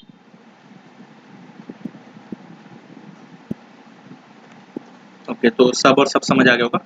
यू ऑब्वियसली जैसे नॉर्मल अंडरलाइन होती है, जैसे हम बोल्ड इटैलिक्स अंडरलाइन होता है, तो तीनों चीज़ें एक साथ चलती हैं, तो यही यू हो गया आपका। अब इसी के साथ में ना आप ये देखो नासा के अंदर एक अंडरलाइन है पर डॉट डॉट डॉट डॉट वाली अंडरलाइन है। अब मैं अगर कवर करता हूँ तो मेरे को पता चलना चाहिए है क्या। देखो national aeronautics and space administration, इसका पूरा नाम लिखा रहा है। तो किसी भी चीज़ पर अगर मैं हवर करूँ उसके बारे में फुल फॉर्म लिखी है, जैसे नासा हो गया या आपका PHEL हो गया या गेल हो गया, इन सब की फुल फॉर्म होती है कोई ना कोई। तो आप इनको खाली नासा लिख दोगे तो वो इतना अच्छा प्रैक्टिस नहीं है। प्रॉपर प्रैक्टिस ये कहती है कि कोई भी आप अब्रीविएशन लिखो अगर, तो उसके अंदर उसका पूरा हवर करने पे लिखा आना चाहिए इसका नाम क्या। तो ये अब्रीविएशन है। तो अब्रीविएशन आप जानते हो ना, किसी भी बड़े वर्ड को छोटा बोलने को, छोटे फॉर्म को अब्रीविएशंस कहते हैं। तो ये ABBR टैग से लिखा जाता है। अच्छा आप ध्यान दो, कोई भी टैग का ना नाम बहुत बड़ा नहीं है कि भाई बहुत लंबा चौड़ा नाम। अब अब्रीविएशन क्या है, बहुत लंबा वर्ड है, तो इसलिए इसको टैग को उन्होंने काट के ABBR लिख दिया सिर्फ, ठीक है। तो इसलिए ABBR इसका फुल फॉर्म अब्रीविएशन है।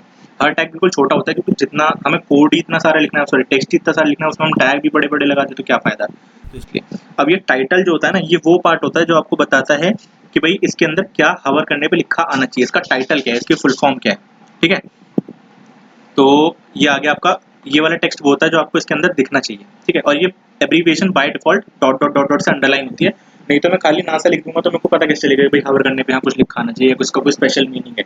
इसलिए थोड़ा सा डॉट डॉट से अंडरलाइन होता है कि इसका कोई स्पेशल मीनिंग है, इसका आप हवर करोगे तो कुछ लिखा आएगा, ठीक है। इसी तरह आता है अब आपका next strike through. Strike tag क्या करता है, आपका डेटा को स्ट्राइक थ्रू कर देता है, उसके अंदर से एक लाइन मार देता है कि भाई यहाँ लाइन जा रही है इसके अंदर से, ठीक है। तो अब आप ये चीज देखो, एक ही चीज के ना दो मीनिंग आने वाले आगे, नॉट रेलिवेंट, डिप्रिशिएटेड और ये स्ट्राइक थ्रू, तीनों में लाइन लगी हुई है पर तीनों का मतलब अलग अलग है। अभी हम आगे जैसे इन्हें पढ़ेंगे तो बताता हूँ इनका फर्क क्या है। स्ट्राइक थ्रू तो बेसिकली बस एक तरीका हो गया किसी भी चीज को लिखने का कि भाई हाँ, जैसे हम आपने वर्ड में भी देखा होगा बोल्ड इटैलिक्स अंडरलाइन के साथ में स्ट्राइक थ्रू का भी ऑप्शन रहता है। तो एक प्रॉपर ऐसी जैसे बोल्ड इटैलिक अंडरलाइन करते हैं अलग से हाईलाइट करने के लिए, ऐसे हम स्ट्राइक थ्रू कर देते हैं। तो उसी के बाद हम नेक्स्ट टैग पे आते हैं। ये देखो स्पैन मैंने क्यों डाला है यहाँ पे, मान लो मुझे कुछ स्टाइलिंग इसमें अलग से लगानी है तो उसके लिए, ठीक है। क्योंकि यहाँ देखो एक डेप्रिशिएटेड इन्फो और एक न्यू इन्फो, दोनों चीजें हैं। और अगर मैं कुछ चेंजेस इसमें करना चाहूंगा ना तो मैं चाहूंगा कि दोनों में एक साथ हो, कि अगर मैं चाहूंगा इसका कलर चेंज हो जाए तो मैं ये चाहूंगा भाई डेप्रिकेटेड इन्फो और जो आपका न्यू इन्फो दोनों का कलर लाल हो जाएगा, मुझे अलग से करना है। इसलिए मैंने इसको स्पैन टैग में डाला है कि भैया एक प्रॉपर मेरा स्ट्रक्चर हो गया, जब भी मैं कुछ स्टाइलिंग चेंज करूँ तो दोनों की एक साथ चेंज हो जाए। तो ये एक तरह से एग्जाम्पल हो गया स्पैन टैग का जरूरत कहाँ है, क्यों है, ठीक है। तो अब ये क्या होता है, DEL होता है डिलीट, कि भाई मैंने क्या डेटा डिलीट करा और क्या डेटा उसकी जगह नया मैंने इंसर्ट करा है। जैसे कई बार होता है अपने टेक्स्ट बुक कोई आती है उसका रिवाइज वर्जन निकलता है। रिवाइज वर्जन क्यों होता है, जैसे कोई स्पेलिंग एरर हो गई, कुछ हो गई, तो जब मान लो किसी बंदे को रिव्यू के लिए देनी है कि भाई हाँ ये चीजें मैंने इसमें चेंज करी हैं, तो आप उसको DEL और इंसर्ट में डाल सकते हो, भाई मैंने ये चीज डिलीट करी और इसकी जगह मैंने ये पार्ट इंसर्ट करा है। तो मेरा इनमें आप बता दो कि क्या फर्क है। जैसे यहाँ पे आप देखो ये डेप्रिकेटेड इन्फो कटा हुआ है और उसके बाद न्यू इन्फो के अंडरलाइन लिखी हुई है, यानी कि मैंने इसको काट के ये लिख दिया है, ठीक है। तो ये ऐसा हो गया जैसे वेबसाइट आपने फ्लिपकार्ट वगैरह देखी होगी, उनका टोटल प्राइस लिखा होता है कि भाई MRP क्या है और फिर काट के लिखा होता है कि भाई आज क्या प्राइस दे रहे हो। तो ये वहाँ काम आता है कि भाई हाँ ये था पर इसको काट के हमने ये कर दिया, तो ये आपका काम आएगा वहाँ पे डेप्रिकेटेड इन्फो और न्यू इन्फो, ठीक है। तो ये हो गया आपका डिलीट और इंसर्ट टैग, समझिए।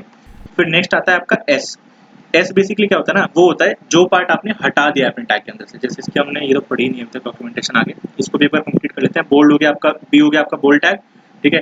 आई टैग हो गया जो इटैलिक्स होता है, और इसको जो है ना बेसिकली हम टेक्निकल टर्म बताने के लिए, जैसे मैंने आपको बताया एक्स और वाई को बताने के लिए, या फिर अनदर लैंग्वेज शिप का नाम किसी चीज का अलग से कुछ चीज दिखाने के लिए जो अलग अलग है, ठीक है। EM टैग क्या होता है, डिफाइन करना एम्फेसाइज टेक्स्ट को। एम्फेसाइज का मतलब ये होता है किसी चीज पे ध्यान लेके आना, उसको कहते हैं एम्फेसिस करना, ठीक है। तो ये हो गया आपका EM tag. Screen reader will pronounce the word in EM with an emphasis using verbal stress. अगर आप किसी भी उस पे लगाओगे ना, अच्छा वर्बल स्ट्रेस क्या होता है किसी को पता है, किसी को पता है वर्बल स्ट्रेस क्या होती है? चलो मैं बताता हूँ। जैसे भी हम कभी भी किसी बात के बारे में हम बोल रहे हैं किसी चीज़ को, ठीक है, तो उसमें हम स्ट्रेस देते हैं। जैसे मैं इसका एग्जांपल लूँ, पीके मूवी आप लोग ने अगर देखी हो तो उसमें उसने एक डायलॉग बोला था कि भाई अच्छा वर्ड के कितने मीनिंग है, कि भाई कुछ अच्छा हुआ तो अच्छा, कुछ बहुत ही मतलब अचानक से अच्छा, तो वो मल्टीपल मीनिंग हो गया, वर्ड एक ही है। तो मैं क्या करूँ, उस वर्ड स्ट्रेस दे रहा हूँ कि उसको किस तरीके से बोल रहा हूँ कि उसका अलग मीनिंग निकल रहा है। उसे कहते हैं स्पोकन स्ट्रेस, कि आपने किसी वर्ड पे कितनी स्ट्रेस दी उसको वर्ड चेंज करने के लिए, मीनिंग चेंज करने के लिए, तो होती है आपकी स्ट्रेस। तो जब भी आप स्क्रीन रीडर लगाओगे, स्क्रीन रीडर जानते क्या होता है, कई जगह ऐसा होता है कि आपने वेब पेज पे स्क्रीन रीडर लगा दिया कि भाई आपने यहाँ से यहाँ तक का सिलेक्ट कर दिया और वो पार्ट जो है आपका रीड हो रहा है by default by the computer. तो जब भी आप ऐसे एम्फेसिस के अंदर कुछ चीज लिखोगे ना, वो उसको हल्का सा एम्फेसिस देके, हल्का सा स्ट्रेस देके थोड़ा अलग से बोलेगा। जैसे मैं अगर आपको इसी चीज को पढ़ के दिखाता हूँ, यहाँ पे एम्फेसिस को मैं थोड़ा सा स्ट्रेस देके बोलूंगा तो फर्क समझ आएगा। जैसे मैं यहाँ पे देखना, इधर ये एम्फेसिस वर्ड जो है यहाँ पे थोड़ा सा मैं चेंज करूंगा। A screen reader will pronounce the word in EM with an emphasis using verbal stress। देखो मैंने थोड़ा सा अलग तरीके से बोला, तो जो आप स्क्रीन रीडर पे लगाओगे ना वो हल्का सा चेंज करके उसको बोलेगा। तो ये फर्क है एम्फेसिस और इटैलिक्स में, इसलिए मैं इनको एक साथ इस्तेमाल नहीं कर सकता कि भैया उसकी जगह वो इस्तेमाल कर लिया, उसकी जगह वो इस्तेमाल कर लिया। जब मैं कोई इक्वेशन लिख रहा हूँ उसमें मुझे स्ट्रेस देने की कोई जरूरत नहीं कि मैं एक्स और वाई पर स्ट्रेस दूँ, तो मेरे को दिख ही रहा है इक्वेशन है, तो इसलिए इटैलिक्स में ही नहीं होता। मार्क टेक क्या करता है, मार्क क्या हाईलाइट कर देता है, स्मॉल क्या कर देता है, नॉर्मल स्मॉलर कर देता है। जैसे कॉपीराइट, जैसे कहीं आगे आपने लिखा ना कि कॉपीराइट जो होता है बहुत छोटा सा लिखा होता है कि भाई हाँ ये है कॉपीराइटेड है ये वो, तो इसलिए वो छोटे छोटे होते हैं, तो स्मॉल टैग में डालते हैं। सब मैंने आपको बताया सबस्क्रिप्ट, जैसे H2O, ये हो गया W के ऊपर 1 लिखा हुआ, या X क्यूब Y क्यूब इसके लिए इस्तेमाल हो गया। U टैग हो गया आपका अंडरलाइन देने के लिए। ये सब तो आपके मैंने बेसिकली ना ये वाली जो फाइल आपकी डाली है एक जगह पे, ये इसलिए कि आपको कोई टैग का मतलब ना समझ आ रहा हो तो उसको आप यहाँ पे आके पढ़ सको। बाकी बेसिकली तो मेन चीज़ यही है जो इस वेब पेज में लिखा हुआ है, जो भी कुछ है मैं बता दूंगा आपको। हम आधा पेज कवर कर चुके हैं, आधा और करना है अभी कवर, 1 घंटा हो गया हमारा, ठीक है, तो कर देंगे हम इसको खत्म। तो नेक्स्ट चलते हैं, नेक्स्ट टैग क्या था हमारा, ठीक है, ABBR मैंने आपको बता दिया, एब्रीविएशन जैसे किसी भी चीज़ का छोटा कर देना, ATM, automated tele machine, teller machine, ASAP, as soon as possible, ये सब हो गया, ठीक है। स्ट्राइक टैग जो स्ट्राइक थ्रू बना दिया उसके अंदर, डिलीट क्या है जो आपका आइटम डिलीट हो चुका है डॉक्यूमेंट में से, इंसर्ट टैग है जो आपने नया उसके बदले इंसर्ट करा है, एस टैग क्या स्पेसिफाई करता है जो डेटा नो लॉन्गर करे, कि ये चीज़ इररेलेवेंट हो गई। अब जैसे मैं आपसे बात करूँ कि कोई एक प्रोडक्ट है आपका, अमेजोन का वेबसाइट का क्लोन बना रहे हो, कोई ऐसा प्रोडक्ट है जो वहाँ पे ऑलरेडी लिस्टेड था पहले, बट अब वो आउट ऑफ स्टॉक हो चुका है, तो अब वो वहां से चला गया, अब आपके पास उसका कोई स्टॉक नहीं है, तो अब वो आपके लिए रेलिवेंट नहीं है। तो उसका मतलब ये थोड़ी कि आप उसको प्रोडक्ट को ही डिलीट कर दोगे। मान लो किसी ने वो ऑलरेडी ऑर्डर कर रखा था पास्ट में, तो उसको तो माय ऑर्डर्स में दिखना चाहिए ना कि हाँ ये प्रोडक्ट अब भी है, भले वो मतलब खरीदने के लिए नहीं, पर माय ऑर्डर्स में तो दिखना चाहिए ना कि मैंने उस दिन ये प्रोडक्ट खरीदा था। तो मैं उस प्रोडक्ट को डिलीट नहीं कर सकता, तो मैं उसको एस टैग में डाल दूंगा कि भाई अब इसको यहाँ से हटा दो, ये नो लॉन्गर करेक्ट, पहले ये करेक्ट हुआ करता था बट अब नहीं है, पहले ये हमारे पास था स्टॉक में, अब नहीं है, तो उसके अंदर हल्की सी लाइन बनी आगे भाई हाँ अब नहीं है, ये एग्जिस्ट नहीं करता है, तो ये आपका एस टैग होगा। टाइम क्या करता है, बेसिकली टाइम बताता है कि भाई टाइम कैसे लिखते हैं किसी भी चीज़ में। जैसे यहाँ में 9 टाइम लिखना है मुझे, मंडे एट 8 AM, अब टाइम के अंदर ना डेट टाइम दोनों चीज़ें आ जाती हैं, ठीक है, तो इसलिए यहाँ पे वापस आते हैं, ये रहा टाइम, और इसके अंदर मैंने यहाँ लिख दिया मंडे एट 8 AM, और उसके अंदर मैंने डेट टाइम दिया जिसमें डेट और एक प्रॉपर टाइम दिया कि भाई हाँ इस तारीख का ये मंडे, ये डेट टाइम यहाँ लिखी हुई है। तो किसी भी वेब पेज पे जब मैं टाइम शो करता हूँ तो इस तरह शो करता हूँ। अब तुम ये पूछोगे मैं डायरेक्टली सिर्फ मंडे 8 AM क्यों नहीं लिख सकता, मुझे टाइम में क्यों डालना है इसको, वही बात आ गई जैसे एम्फेसिस की बात थी कि ब्राउजर को भी तो पता चलना चाहिए ना आपने क्या चीज़ लिखी है, कहीं पे स्ट्रेस देना है कहीं पे नहीं देना।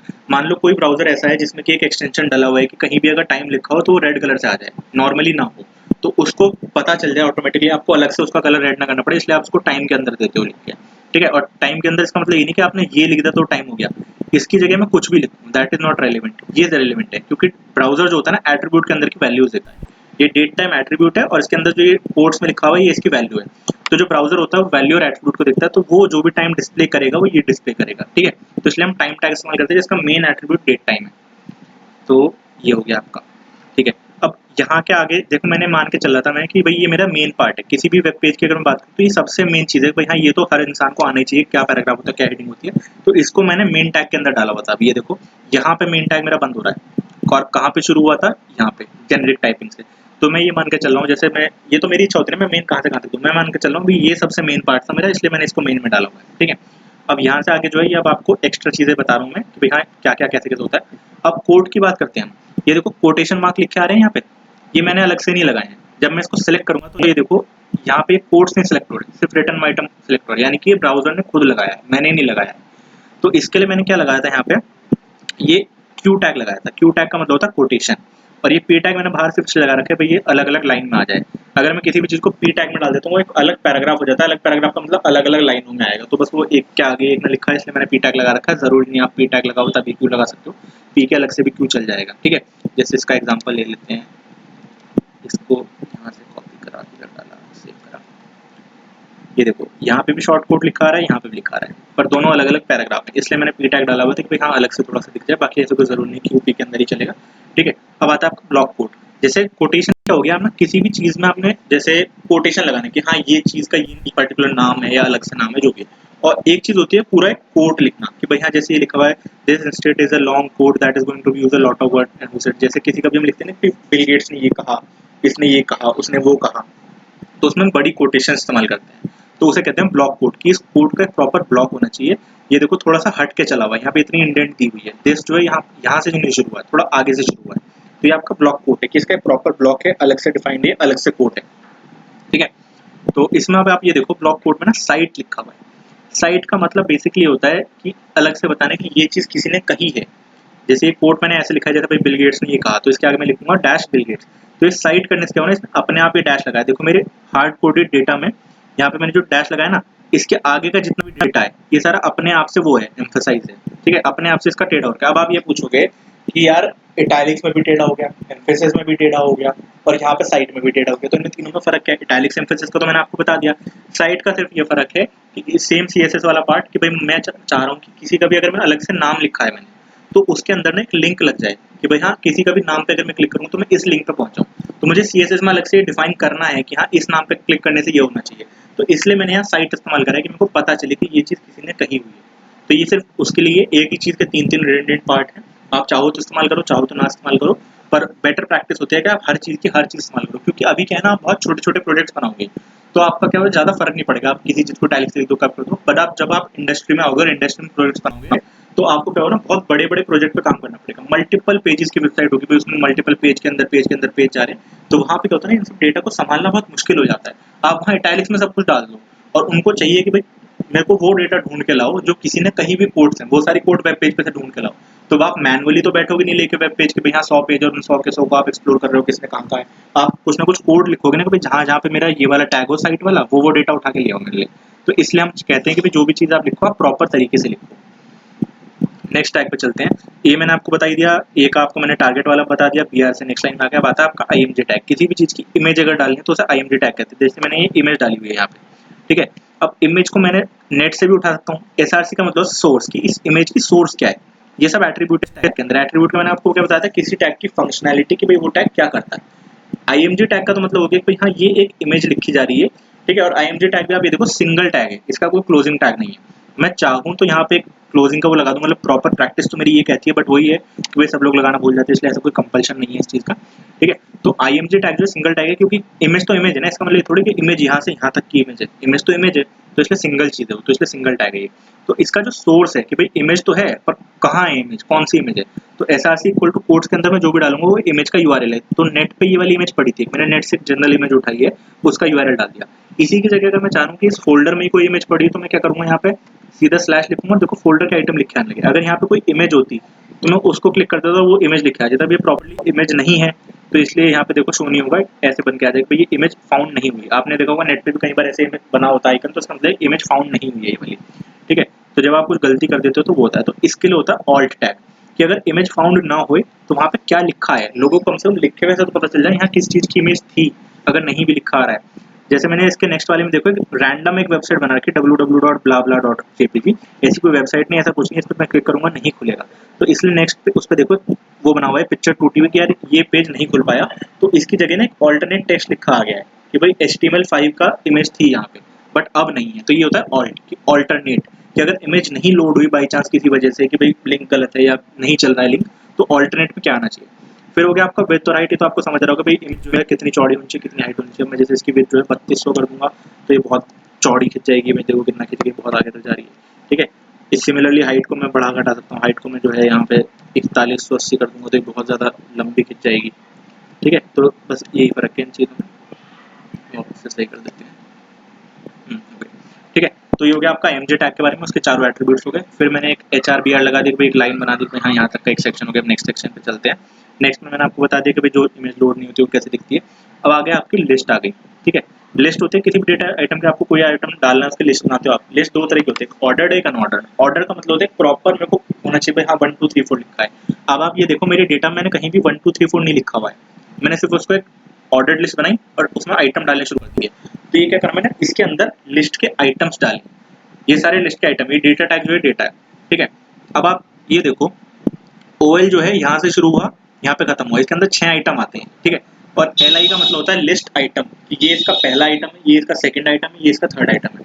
तो ये आपको समझ आ गया भाई ये लिस्ट थी और ये लिस्ट के आइटम थे सारे, भाई ये 6 के 6 लिस्ट के आइटम है। अब आप ये देखो पहले 3 में मैंने डेटा टैग लिखा हुआ है इन्हें, क्यों, इनके अंदर मैंने एक अलग से टैग एम्बेड करा है, इसे कहते हैं टैग्स को एम्बेड करना, कि किसी टैग के अंतर्गत एक और टैग को इस्तेमाल करना कहते हैं एम्बेडिंग या नेस्टिंग कह देते हैं उसको आसान भाषा में। मैंने टैग को नेस्ट कर दिया इसके अंदर, तो ये डेटा वैल्यू दे दी इसकी मैंने। अब ये वैल्यू एट्रीब्यूट जो होता है ना, ये क्या करता है इस डेटा की, मैंने इसका मतलब ये बता दिया कि ये नॉर्मल सिर्फ टेक्स्ट नहीं है, इसका सिर्फ टेक्स्ट लिखा हुआ है, इसका कुछ वैल्यू भी है, इसका कुछ इस्तेमाल भी है। तो जब मैं आगे JS लगाऊंगा या CSS लगाऊंगा तो उसमें मुझे उसकी वैल्यू चाहिए। जैसे JS की मैं बात करूं कि मैंने कोई लिस्ट आइटम यहाँ लिखा, ठीक है, और उसका मैंने मान लो जैसे एग्जांपल इसका कि कोई वेब पेज बना रहा हूँ मैं, जिसमें जैसे Amazon का एग्जांपल ले लेते हैं, मैंने प्रोडक्ट की लिस्टिंग बना रखी है। अब मैं चाहता हूँ कि ये प्रोडक्ट जो है ना, इसका नाम तो ये लिखा है कि भाई प्रोडक्ट 1 प्रोडक्ट 2, बट उसका अगर मैं JS का इस्तेमाल करूँ तो मुझे प्रोडक्ट 1 की इमेज फेच करनी है, तो मुझे उसकी वैल्यू देनी पड़ेगी ना, इसका वैल्यू क्या है, तो ये होगी इसकी प्रोडक्ट की आईडी। जैसे आप ऑर्डर करते हो कोई ऑर्डर की ऑर्डर आईडी होती है, जैसे प्रोडक्ट की प्रोडक्ट आईडी होती है, तो ये उसकी वैल्यू टैग में आता है। ये मैंने रैंडम ऐसे कोई भी वैल्यू ले रखी है, तो जब आप JS इस्तेमाल करोगे तो वहाँ काम आता है। तो इसलिए फिलहाल इसका कोई मतलब नहीं बन रहा है क्योंकि हमने सिर्फ HTML लगा रखी है, बट आपको बताने के लिए भाई हाँ ये डेटा है, ठीक है। तो ये आपकी OL हो गई। अब आती है आपकी UL। UL होती है अनऑर्डर्ड लिस्ट। अनऑर्डर का मतलब भैया डॉट डॉट डॉट लिखा है, इसमें कोई फिक्स नंबर नहीं चल रहा कि भाई हाँ 1 से 6 चल रहा है, सिर्फ एक नॉर्मल लिखा हुआ है। तो हो गया आपके इसके अंदर नॉर्मल लिस्ट आइटम्स आ गए सारे, ठीक है। फिर एक और HR भाई हाँ यहाँ तक का एक सेक्शन हो गया। अब ये बताओ यहाँ तक किसी को कोई डाउट हो तो बताओ।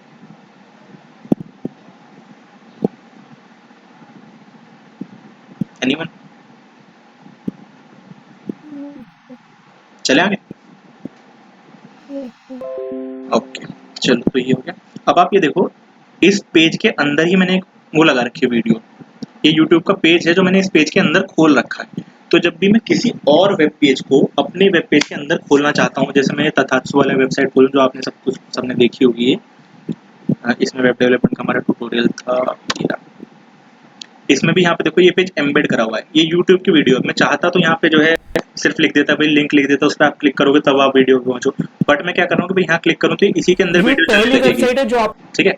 तो सिमिलरली मैंने यहाँ पे डाला हुआ है कि जब आप क्लिक करो तो इसी के अंदर चलने लग जाए, आपको स्पेसिफिकली अलग पेज पे ना जाओ आप उसको, ठीक है, आप यहीं के यहीं चलना शुरू कर दो। तो ये हो गया आपका। तो इसे कहते हैं आई फ्रेम, कि मैंने एक फ्रेम बनाया, इंटेलिजेंट फ्रेम बनाया और उसके अंदर कोई डेटा डाला, आई फ्रेम इंटेलिजेंट फ्रेम। उसकी मैंने विड्थ और हाइट दे दी, कितना बड़ा उसका साइज होना चाहिए। सोर्स में मैंने दिया कि कहाँ से आपको वो आइटम उठाना है, कहाँ से वेब पेज उठाना है। अब मैं इसके अंदर ना वेब पेज की जगह अपना कोई लिंक डाल देता हूँ यहीं का, जैसे मैं स्लैश करके लगाऊँ इसको, और क्या लगाऊँ यहाँ पे, मान लो इसमें लगा देता हूँ मैं GitHub।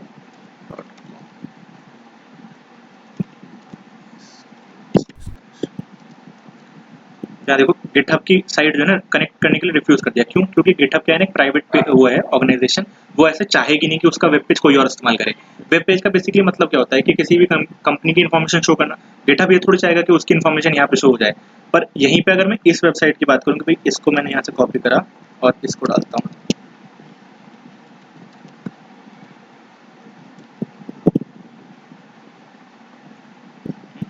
लोड नहीं हुई रहा, can not gate portfolio index, तो इसने भी रिफ्यूज कर दिया है, ठीक है। क्यों, क्योंकि किसी ना किसी उस पर जो है होस्टेड है, जैसे लोकल होस्ट पे होस्टेड है यहाँ पे, ठीक है। इसी की जगह एक काम करते हैं, हमको नेट पे से वेबसाइट उठाते हैं, जैसे तथात्सु की उठा लेते हैं, इसको कॉपी करो और यहाँ पे लाके पेस्ट करो।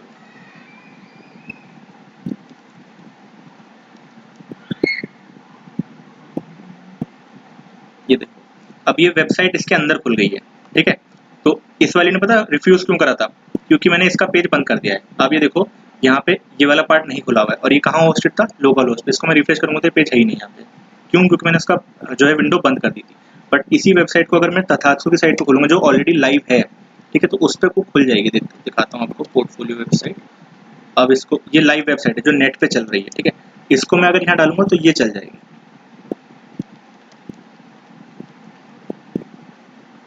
ये अब चल, ठीक है। तो समझ आया, जो वेबसाइट लाइव हो और उसमें कोई सिक्योरिटी ना लगी हो अलग से। जैसे आप इसका यूआरएल देखो, नॉट सिक्योर लिखा रहा है, क्यों? क्योंकि ये HTTP कनेक्शन है, HTTPS कनेक्शन नहीं है, ठीक है। आप यहाँ देखो, इसका जो यूआरएल है इसमें HTTP लिखा है, S नहीं लिखा। S का मतलब होता है सिक्योर्ड।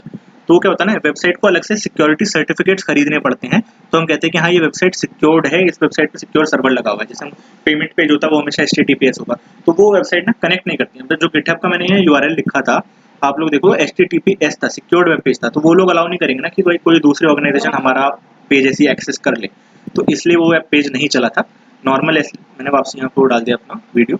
तो यूट्यूब जो है ना, यूट्यूब ओपन टू ऑल है, ठीक है। तो उसने ओपन कर रखा है कि आप कोई वीडियो लो, आप उसे यहाँ डाल सको, तो इसलिए यूट्यूब यहाँ खुल जा रहा है। तो ये बेसिकली वो सिक्योरिटी की बात है, किस वेबसाइट ने अलाउ कर रखा है, किसने नहीं कर रखा। जो अलाउ करती है वो आप खोल सकते हो यहाँ, ठीक है। तो ये आपका आई फ्रेम हो गया। वापस आते हैं इसके कोड के अंदर। तो ये मैंने बताया आपको आई फ्रेम के बारे में, ठीक है। इसके अंदर की बाकी चीज़ें पढ़ लेते हैं। सोर्स तक तो आपको समझ आ गया। सोर्स के बाद आ गया फ्रेम का बॉर्डर। बॉर्डर मैंने कोई नहीं दे रखा है यहाँ पे। इस बॉर्डर को मैं अगर बदल के 2 कर दूँ तो अब आप ये देखो, इसमें एक मोटा सा बॉर्डर सा बना हुआ आ रहा है, देखो साइड में दिख रहा है। इसको थोड़ा सा और बड़ा करता हूँ तब ज़्यादा दिखेगा। अब ये देखो और बड़ा सा बॉर्डर आ रहा है, थोड़ा थोड़ा। ये पिक्सल की बात होती है, पिक्सल की बात होती है, तो इसलिए हमने यहाँ पे 0 देखा था। तो बॉर्डर हमें नहीं चाहिए। ऑटो प्ले क्या करा मैंने, 1 कर दिया, क्योंकि ऑटो प्ले को मैंने ऑन कर रखा है कि जब मैं इसको क्लिक करूंगा तो जब ये खत्म हो जाएगा तो नेक्स्ट वो चलना शुरू हो जाएगा, ठीक है। अलाउ एक्सेलरोमीटर हो गया। ये सब क्या होता है ना, ये आपको अभी जरूरत नहीं पड़ेगी इसकी। पिक्चर इन पिक्चर क्या होता है, जैसे आप मोबाइल में कोई वेबसाइट खोलते हो, यूट्यूब खोलते हो, आपने कोई वीडियो खोली मोबाइल में, उसके बाद आप बैक कर देते हो, तो भी वो यूट्यूब में ना छोटा सा एक पिक्चर इन पिक्चर बन के आ जाता है। तो ये मैंने पिक्चर इन पिक्चर यहाँ पे लिख रखा है, यानी कि मोबाइल में जब आप वेबसाइट खोलोगे तो पिक्चर इन पिक्चर उसमें ऑप्शन अलाउड होगा, अगर आपका फोन अलाउ कर रहा है तो, ठीक है। तो ये हो गया आपके आई फ्रेम के बारे में। इसके अंदर बहुत ज़्यादा डिटेल में भी नहीं जाएंगे, क्योंकि ये टैग हम हर जगह इस्तेमाल नहीं करते हैं। और अगर करोगे भी ना, तो आप सिर्फ इसमें से बाकी सारा आइटम हटा दो और खाली उसका सोर्स और उसका साइज लिख दो कि कितना साइज है, वो तब भी चल जाएगा। ये सब एक्स्ट्रा चीज़ें इसलिए क्योंकि मैंने डायरेक्टली तथात्सु की वेबसाइट से उठाया हुआ था ये, तो इसलिए वहाँ पे बहुत सारी सिक्योरिटी एंड ऑल दैट लगानी, क्योंकि प्रॉपर्ली होस्टेड वेबसाइट है। हमारा क्या लोकल होस्ट पे नॉर्मली चीज़ चल रही है, तो इसलिए हम यहाँ पे नहीं लगाएंगे तो भी चलेगा। अब आता है आपका प्री प्रोसेसर क्या होता है। आप ये देखो, इस टेक्स्ट में ना मैंने स्पेसेस वगैरह दे रखी है, यहाँ बीच में स्पेस है। अगर मान लो मैं एक सेकंड, प्री प्रोसेसर का मतलब होता है कि प्री प्रोसेस टेक्स्ट, इस टेक्स्ट को मैंने पहले से ही प्रोसेस कर लिया है, ये टेक्स्ट जो है इसी तरह से लिखा जाना है। अगर मान लो मैंने पहले सिर्फ इतना हिस्सा लिखा होता है, ठीक है, तो आप ये देखो एक लाइन में लिखा रहा है प्रॉपर्ली, जैसे नॉर्मल टेक्स्ट लिखा रहा है, ना इसमें कोई स्पेसिंग है, ना कोई नेक्स्ट लाइन में जा रहा है। अलग से मुझे BR टैग लगाना पड़ेगा, अलग से मुझे स्पेस का कुछ ना कुछ टैग लगाना पड़ेगा, तब जाके स्पेस होगी। तो वो नहीं चाहिए, मुझे चाहिए था कि ये टेक्स्ट मेरा ऐसा का ऐसा ही शो हो, इसी जगह स्पेस हो, इसी जगह एंटर हो, इसी जगह ये हो। इसे कहते हैं प्री प्रोसेस टेक्स्ट, ठीक है। तो ये हो जाए प्री टैग के अंदर होता है। तो जो प्री टैग के अंदर नहीं था वो डायरेक्टली लिखा आ रहा है, और जो प्री टैग के अंदर है यहाँ से यहाँ तक का आइटम, वो जो है अलग से प्री प्रोसेस लिखा रहा है। तो ये होता है आपका प्री प्रोसेस टैग। जैसे कई बार आपने देखा होगा पहले के जमाने में मैसेजेस में इस तरह से झंडा बना के भेजते थे, उस पर इंडिपेंडेंस डे पे किसी तरह कुछ भेजते थे, वो प्री प्रोसेस टेक्स्ट होता था कि भाई इसी फॉर्म में दिखना चाहिए। अगर मैं यहाँ से प्री हटा देता हूँ, ये इसको हटा देते हैं, तो ये देखो एक प्री हटा दें, हाँ, तो अभी ये यहाँ पे शो हो रहा है क्योंकि भाई यहाँ डॉट्स एंड वो है इस तरह से। बट मैं इस वेब पेज को अगर कहीं आगे भेजूंगा, जैसे वेब पेज को क्या होता है ना, आपस में लिंक्ड होते हैं, तो वहां से जब कोई डेटा उठाएगा तो स्ट्रिंग जाएगी, एक सीधी लाइन जाएगी। मुझे क्या चाहिए था, इंटर होके जाए, अलग अलग लाइनों में जाए, तो मुझे स्ट्रिंग ना भेज के एक प्रॉपर फॉर्मेट में भेजनी, इसलिए मैंने प्री टैग लगाया था इसके अंदर, ठीक है। अभी आपको फर्क नहीं दिखा, क्यों? क्योंकि यहाँ पे मैंने प्रॉपर्ली जो है, एक सेकेंड,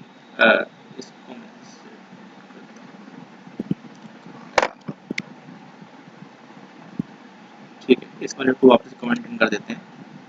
ओके, ये आपकी प्री प्रोसेस हो गई। अच्छा, यहाँ तक किसी को डाउट हो तो पहले बता दो यार, एक बार डाउट लेते, समय जा रहा है ना, तो नहीं तो डाउट नहीं हो पाएंगे। सर एक क्वेश्चन, हाँ पूछो। आपने जैसे बोला कि जो आई फ्रेम है उसमें हम HTTPS मतलब जो वेबसाइट होती है हाँ, उनको हम यूज नहीं कर सकते। नहीं सर ये नहीं यूट्यूब बोली मैंने, HTTPS नहीं बोला मैंने, बोला HTTPS की जो वेबसाइट होती है वो सिक्योर्ड वेबसाइट होती है। वो वेबसाइट डिसाइड करती है कि हमें शो होना है कि नहीं शो होना है। अब जो github.com है उसने डिसाइड किया था कि हमको अपने वेब पेज को दूसरे को शेयर नहीं करना है। ये उसकी सिक्योरिटी से मतलब नहीं कि HTTPS को हम नहीं डाल सकते। यूट्यूब ऑब्वियसली HTTPS है, गूगल इतनी बड़ी ऑर्गेनाइजेशन है, डायरेक्टली HTTP का पेज नहीं बनाएगी। बट जो HTTP पेज है उनमें कोई सिक्योरिटी नहीं है, तो HTTP की तो सारे आएंगे, पर HTTPS वालों का मतलब बनता है कि जो उसका ओनर है वेबसाइट का, वो बताएगा कि इस वेबसाइट को डालना है कि नहीं डालना है। वहाँ पे उन्होंने अपने अंदर सिक्योरिटी लगा रखी है कि वो चाहे तो शो करें, चाहे तो ना शो करें। तो YouTube ऑब्वियसली सिक्योर्ड है, मैं आपका डाउट समझ गया, बट उन्होंने अलाउ कर रखा है। क्यों? क्योंकि YouTube एक पब्लिक प्लेटफॉर्म है, सब लोग YouTube इस्तेमाल करते हैं और फ्री फॉर ऑल है।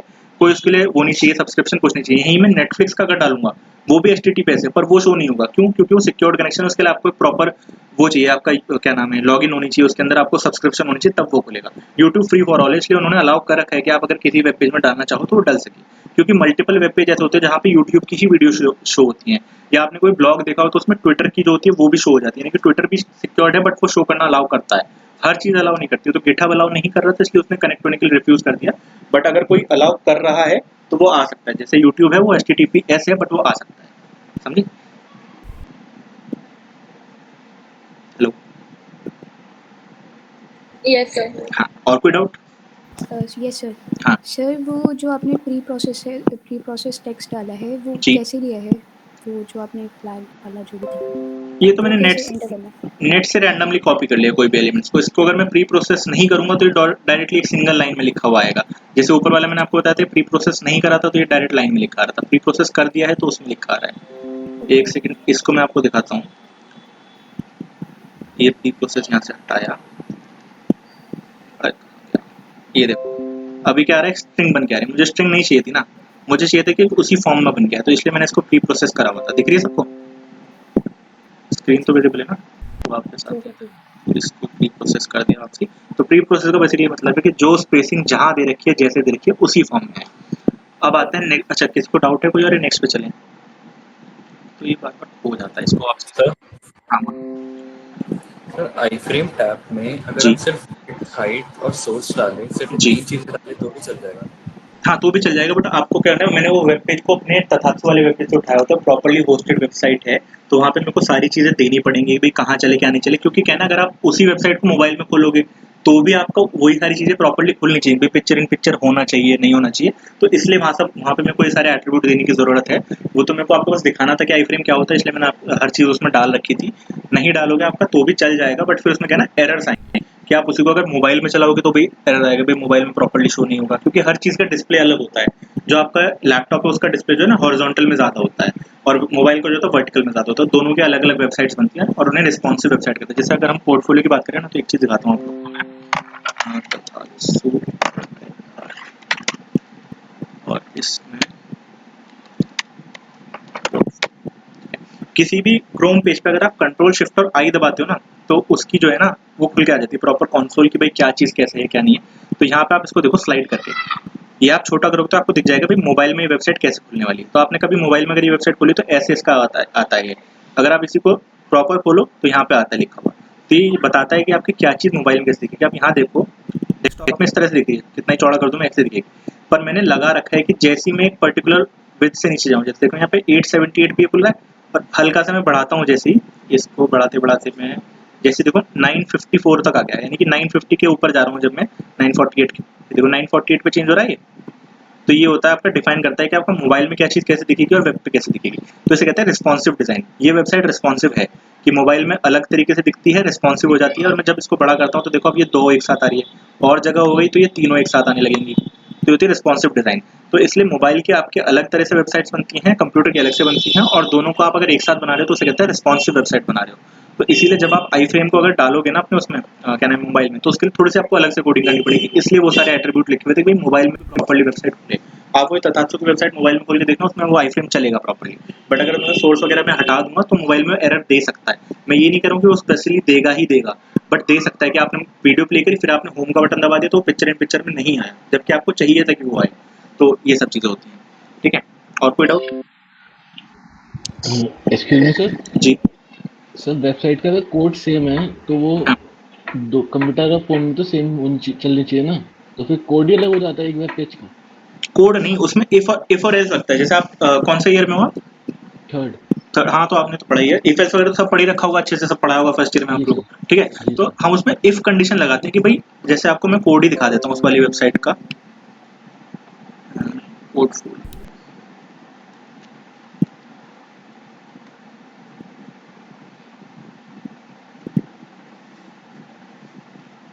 देख रही है वेबसाइट, मतलब कोड, सॉरी।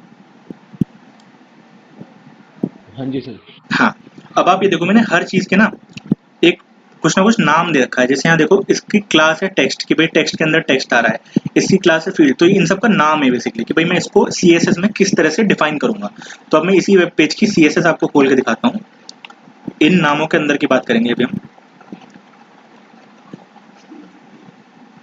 ये आ गया आपका VSC। अब नीचे चलते हैं मीडिया, ये देखो मीडिया मैक्स विद और ये मेन्यू बटन। अब हम ये मेन्यू बटन को ढूंढते हैं वहाँ पे क्या है ये अपने वेब पेज में। ये देखो ये जो मेन्यू के बटन ना, होम, अबाउट, इंटरेस्ट और स्टेट, कॉन्ट्रैक्ट, इनके बारे में मैंने प्रॉपर CSS इसकी डिफाइन कर रखी है ऊपर कि भाई इनमें किस तरह का डिस्प्ले आना चाहिए, क्या आना चाहिए। बट मैं बात करूँ कि अगर जब तक मैक्सिमम विड्थ जो है मेरी 947 पिक्सल है तब तक ये इसका स्ट्रक्चर होना चाहिए, ठीक है। तो ये हो गया मेरा मैक्स विड्थ के बारे में। अब मैं कहता हूँ कि भाई जब तक मेरी मैक्स विड्थ जो है 1104 पिक्सल है तो इस वाले कंटेंट का हाइट और विड्थ चेंज हो जानी चाहिए, इतनी हो जानी चाहिए, ठीक है। तो ये इफ एल्स कंडीशन हो गया कि भाई इफ इसके अंतर्गत ये आता है कि 1104 पिक्सल से कम है तो मेरे कंटेंट जो भी ये आइटम है अबाउट के अंदर जो कंटेंट लिखा और जो इमेज है, इमेज का साइज की बात करें, जो मैं यहाँ पे इमेज लिखी आई थी ना मेरी, एक आपको दिखाता हूँ कौन सी इमेज की बात कर रहा हूँ मैं,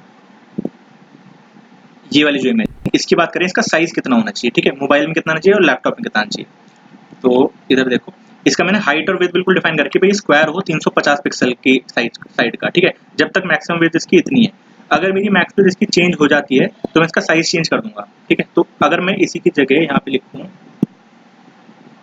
कॉपी करा इसको,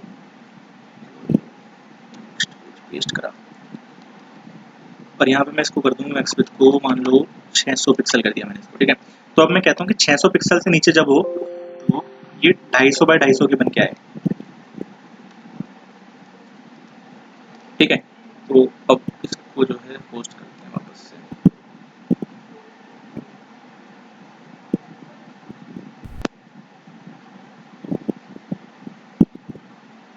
अब ये कौन सी पोस्ट करती है, ये वाली पेज को पोस्ट करते हैं।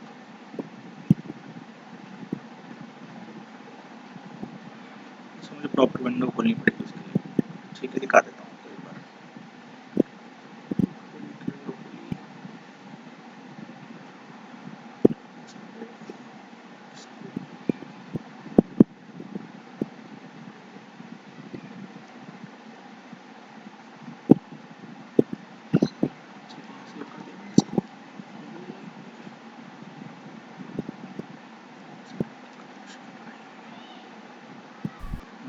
अब देखो इमेज है 350 बाय 350 की, जब मैं इसको 600 से नीचे लेके जाऊंगा साइज को, तो ये देखो अब चेंज हो गया साइज इसका, 250 बाय 250 की, 600 के ऊपर देखो 600 नीचे देखो चेंज हो रहा है साइज। जी सर। फिर मैं से इफ एल्स लगाता हूँ इस तरह से बेसिकली कि भाई जब तक मैक्स विड्थ जो है मेरी 600 के अंडर, और हमेशा 0 से पड़ता है कि 0 से 600 ये चलाओ, फिर क्या करेगा 0 से लेके 600 से लेके 1104, क्यों, अगर मान लो दोनों के अंडर कोई बात आई, अगर मैंने यहाँ लिखा है मैक्स विड्थ 1104 पर मैंने यहाँ ये तो नहीं लिखा ना कोई मिनिमम विड्थ कितनी हो, तो ये बाय डिफॉल्ट अपने आप मान के चलता है कि जब तक सबसे छोटे वाला है पहले उसकी बात करेगा कि भाई हाँ 0 से 600 इतना होगा, फिर ये देखेगा 600 के बाद अगला क्या लिखा हुआ है 1100, तो ये देखेगा भाई हाँ 600 से लेके 1100 तक इतना रहेगा। तो इस तरह ये चेंज करता है तो इफ एल्स के फॉर्म में, तो मेरे को पूरा कोड नहीं चेंज करना पड़ता, कोड का एक छोटा सा सेगमेंट चेंज करना पड़ता है, ठीक है, समझे। ठीक है सर। ठीक है, वापस अपने फोल्डर पे आ जाते हैं।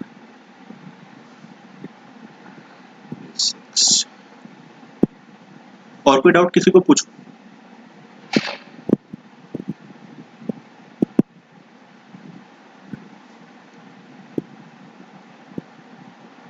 किसी को और कोई डाउट तो नहीं, आगे बढ़े।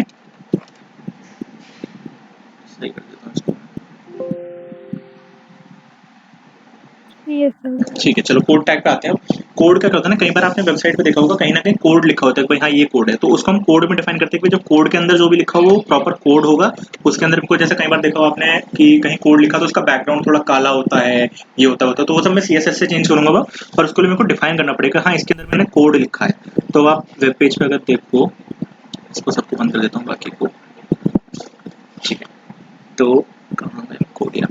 तो इतना पार्ट जो है ना मेरा एक कोड के अंदर आ रहा है यहाँ से लेके यहाँ तक का। अब मैं अगर इसका CSS से स्टाइलिंग चेंज करके इसको ब्लैक कर दूंगा या कुछ कर दूंगा तो वो यहाँ पे ब्लैक कलर के बैकग्राउंड में लिखा हुआ आएगा, पर मेरे को डिफाइन करना पड़ेगा ना। तो वही मैं बात कर रहा हूँ, स्ट्रक्चर होता है खाली HTML, बट मुझे हर चीज को ना प्रॉपर टैग में डालना जरूरी है, क्योंकि अभी इन चीजों का ज्यादा फर्क नहीं पड़ रहा है, पर जब मैं आगे बढ़े इसमें काम करूंगा बड़े स्केल में तो मुझे ये सब बहुत ज्यादा दिक्कत दे देंगी अगर मैं प्रॉपर टैग्स में नहीं डालूंगा। तो इसलिए कोड कहीं लिख रहे हो तो कोड टैग में ही डालो, ठीक है। अब इसी तरह आ गया VAR। VAR होता है वेरिएबल। जब आप लिखते हो भाई x की वैल्यू इतनी है, y की वैल्यू इतनी है, तो आपको वेरिएबल्स है ना वो जिनकी आप वैल्यू दे रहे हो, तो उसको आपको VAR टैग में ही डालना है, जरूरी है। ठीक है, तो ये आप यहाँ पे VAR में लिखते हो वेरिएबल। आप इसको देखो थोड़ा सा टेढ़ा लिखा आ रहा है ये वेरिएबल के नाम से। अब आप ये यहीं पे कहोगे भाई देखो अब तक टेढ़ा करने के 4 टैग आ चुके हैं, आई आ चुका है, एम्फेसिस आ चुका है, साइट आ चुका है और आपका VAR आ चुका है, पर चारों का मतलब अलग अलग है। ऊपर के 3 का फर्क बता दिया आपको मैंने। VAR का फर्क ये है कि भाई ये वेरिएबल है। जब भी मैं JS लगाऊंगा, जावास्क्रिप्ट लगाऊंगा, तो उसमें फंक्शनैलिटी होती है, तो उसमें मुझे वेरिएबल की मान लो कोई वैल्यू चाहिए, तो मैं बताऊंगा ना कि जो VAR टैग में लिखा है वो वाले की वैल्यू उठा के लाओ, तो वो होता है VAR आपका। ठीक है, तो उसके बाद आपका आ गया इसकी वैल्यू इक्वल टू 100 लिखी हुई है मैंने, तो ये मैंने नॉर्मल टेक्स्ट फॉर्म में लिखा हुआ है कि भाई यहाँ तक वेरिएबल था, इसके आगे नॉर्मल 100 में लिखा हुआ है। फिर इसके बाद मैंने बताया आपका सैम। सैम बेसिकली क्या होता है आपका, जैसे कोई भी कोड में एरर आया है, कुछ है, तो आप उसको कैसे डिफाइन करोगे, वो आपका सैम में आता है कि भाई trace back most written call आपने पाइथन में देखा होगा मेजरली, कि भाई ट्रेस बैक आ गया, तो ये आपने उसको दिखा दिया कि भाई ये होता है। ठीक है, name error variable is not defined, ये सब चीजें आपके उसके अंदर आ गई। और ये देखो यहाँ से लेके यहाँ तक का है सैम का सैम्पल अटैक, तो इसके अंदर ये हिस्सा भी और ये हिस्सा भी, दोनों को दोनों एरर के फॉर्म में आ रहे हैं। काफी देर से हमने वो स्क्रॉल नहीं करा है अपना नोट्स, उसको स्क्रॉल कर लेते हैं। टाइम देख लिया हमने, क्यू टैग आपको बता दिया, पोर्ट होती है, ब्लॉक पोर्ट बता दिया आपको, IMG बता दिया है, OL बता दिया कि वो जो है आपकी प्रॉपर एक ऑर्डर में आती है 1 2 3 4। आपको LI बता दी कि हर आइटम के बारे में अगर हम बात करें। डेटा टैग आपको बता दी किसी भी मशीन रीडेबल ट्रांसलेशन की, भाई हम मशीन को पता होना चाहिए इसकी प्रोडक्ट ID क्या आते हैं। UL आपको बता दें कि बुलेट फॉर्म में लिखाना है। आई फ्रेम आपको बता दें कि एक फ्रेम जो है वेब पेज के अंदर डालना है। प्री बता दें कि टेक्स्ट जो है प्री फॉर्मेटेड है, कि इसी हेडिंग में इसी एंटर मतलब इसी कहते हैं फॉर्म में आने से एंटर मारना ही करना। कोड बता दें कि एक पीस ऑफ कोड जब मैं डिफाइन करता हूँ, VAR हो गया जब मैं वेरिएबल डिफाइन करता हूँ। सैम्प हो गया आपका जब डिफाइन करता है sample output of a program की भाई ये एरर आया है, ये वो आया है, तो ये मैंने सैम्प के अंदर डाल दिया, सैम्पल बेसिकली इसकी फुल फॉर्म। अब आपकी आती है नेक्स्ट टेबल्स कैसे बनती है इसमें वेब पेज में। यहाँ तक समझ आया। अब ये देखो एक प्रॉपर टेबल बनी हुई है यहाँ से लेके यहाँ तक की, पर आप ये देखो जब मैं इसको सेलेक्ट करा तो ऊपर वाला सेलेक्ट हुआ, नीचे वाला सेलेक्ट हुआ, बीच वाला सेलेक्ट नहीं हुआ है। अब मैं यहाँ सेलेक्ट करूंगा तो सिर्फ बीच वाला सेलेक्ट होगा, ऊपर नीचे का सेलेक्ट नहीं होगा। तो ये होते हैं टेबल का हेडर और टेबल का फुटर और टेबल की बॉडी, ये 3 हिस्से होते हैं टेबल के। अगर किसी भी टेबल की बात करूँ, जैसे मान लो मुझे लिखना था भाई एक क्लास के स्टूडेंट्स का नाम है, तो सबसे ऊपर मैं लिखूंगा इसका सीरियल नंबर, नाम और मार्क्स, और सबसे नीचे फुटर में क्या लिखूंगा कि भैया सीरियल नंबर तो उसमें नहीं रहेगा, फुटर में सिर्फ उसमें टोटल रहेगा कि भैया यहाँ टोटल लिखा और आगे टोटल लिखा हुआ आ रहा है, तो वो फुटर होता है। तो ये मैं डिफाइन कर दूं भाई, टी हेड होती है टेबल के हेडर डिफाइन करने के लिए, टी फुटर होता है टेबल के फुटर डिफाइन करने के लिए। और जब मैं यहाँ से यहाँ तक का सेलेक्ट करूँ, देखो अब पूरी टेबल सेलेक्ट हो रही है। बट अगर मैं सिर्फ ऊपर से सेलेक्ट करूँ, ये हेडर है, ठीक है। सिर्फ कंटेंट की अगर मैं बात करूँ और यहाँ से नीचे आऊँ, तो ये सिर्फ कंटेंट सेलेक्ट हो रहा है। देखो इसके नीचे ये सेलेक्ट नहीं हो रहा है अलग से, या तो नीचे का ही सेलेक्ट होगा या ऊपर का ही सेलेक्ट होगा। ये है टेबल की बॉडी कि टेबल के अंदर क्या डेटा है। अब आप ये कहोगे तीनों अलग अलग क्यों है, चाहूँ तो मैं एक ही टेबल में सारी टी बॉडी के अंदर ही लिख दूँ। फर्क ये है कि अगर मान लो मेरे को चाहिए कि हेडिंग का जो है बोल्ड है, जैसे मैंने यहाँ थोड़ा सा लिखा है, हेडिंग बाय डिफॉल्ट थोड़ी सी बोल्ड होती है, ठीक है। मेरे को चाहिए इसका जो फाइनल है वो फाइनल जो है थोड़ा सा ब्लू कलर में, बाकी सब टेक्स्ट कलर में उसमें ब्लैक कलर में, तो उसलिए मैं टी फुटर में इस्तेमाल करूँगा।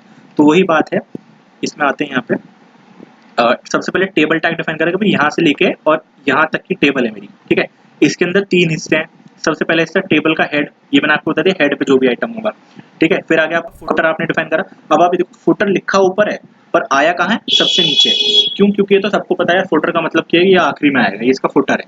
तो इसलिए मैं चाहे इसको ऊपर लिखूँ चाहे इसको नीचे लिखूँ, कोई फर्क नहीं पड़ता। पर अगर इसी टेबल के मैं इस वाले एलिमेंट को यहाँ नीचे लिख देता हूँ तो ये ऊपर आने की कंपल्शन नहीं है, ठीक है। अरे इसको लाइव करना पड़ेगा दोबारा से, वो वेब पेज हमने फोल्डर चेंज करा था ना, तो इसलिए लाइव सर्वर बंद हो गया था। आप लोग भी ध्यान रखना, अगर चलाओगे इसको कभी लाइव सर्वर बंद करो तो दोबारा से चलाना पड़ेगा।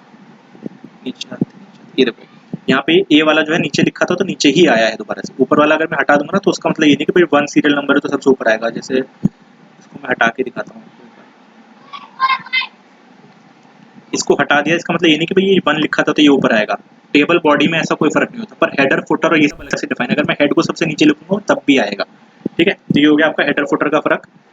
अब आते हैं आपके TR टैग के अंदर। इसका मतलब होता है टेबल की रो, कि भाई एक रो में ये लिखा है, फिर मैंने इसको नेक्स्ट को लिखा है, ये नेक्स्ट रो, इस रो में ये लिखा है। बॉडी के अंदर देखो पहली रो यहाँ से लेके यहाँ तक चली, सेकंड रो यहाँ से लेके यहाँ तक चली, थर्ड रो यहाँ से लेके यहाँ तक चली। ये होता है TR टेबल रो, इस टेबल की ये एक रो है, ठीक है। TD होता है टेबल डेटा, कि इस टेबल में इस पर्टिकुलर रो के अंदर ये पहला डेटा है, ये सेकंड डेटा है, ये थर्ड डेटा है। अब आप ये बोलो कि अगर मान लो सर एक उसमें तो 3 है पर अगले में मुझे सिर्फ 2 ही डेटा देने थे, इसका ये ग्रीन जो है कलर एग्जिस्ट ही नहीं करता, तो क्या ऐसा पॉसिबल है?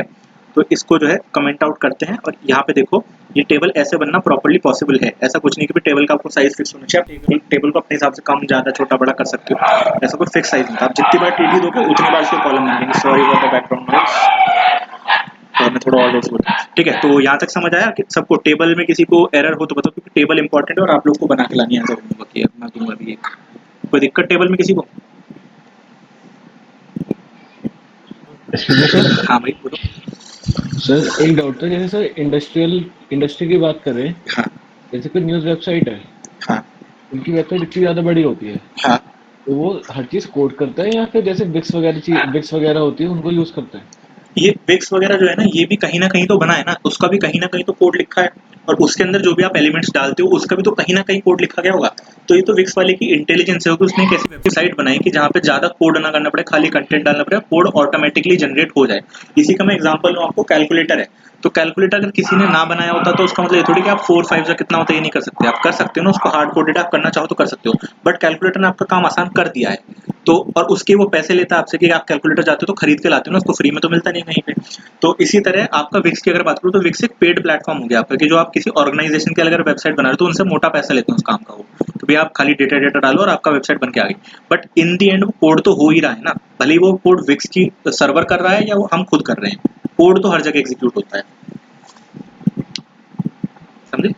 हाँ जी सर। ठीक, तो हर वेबसाइट जो होती है ना सबका कोड होता है। अब भले आपने खुद लिखा है या किसी प्रोग्राम से लिखवाया, that is a issue, but होता सबका कोड है।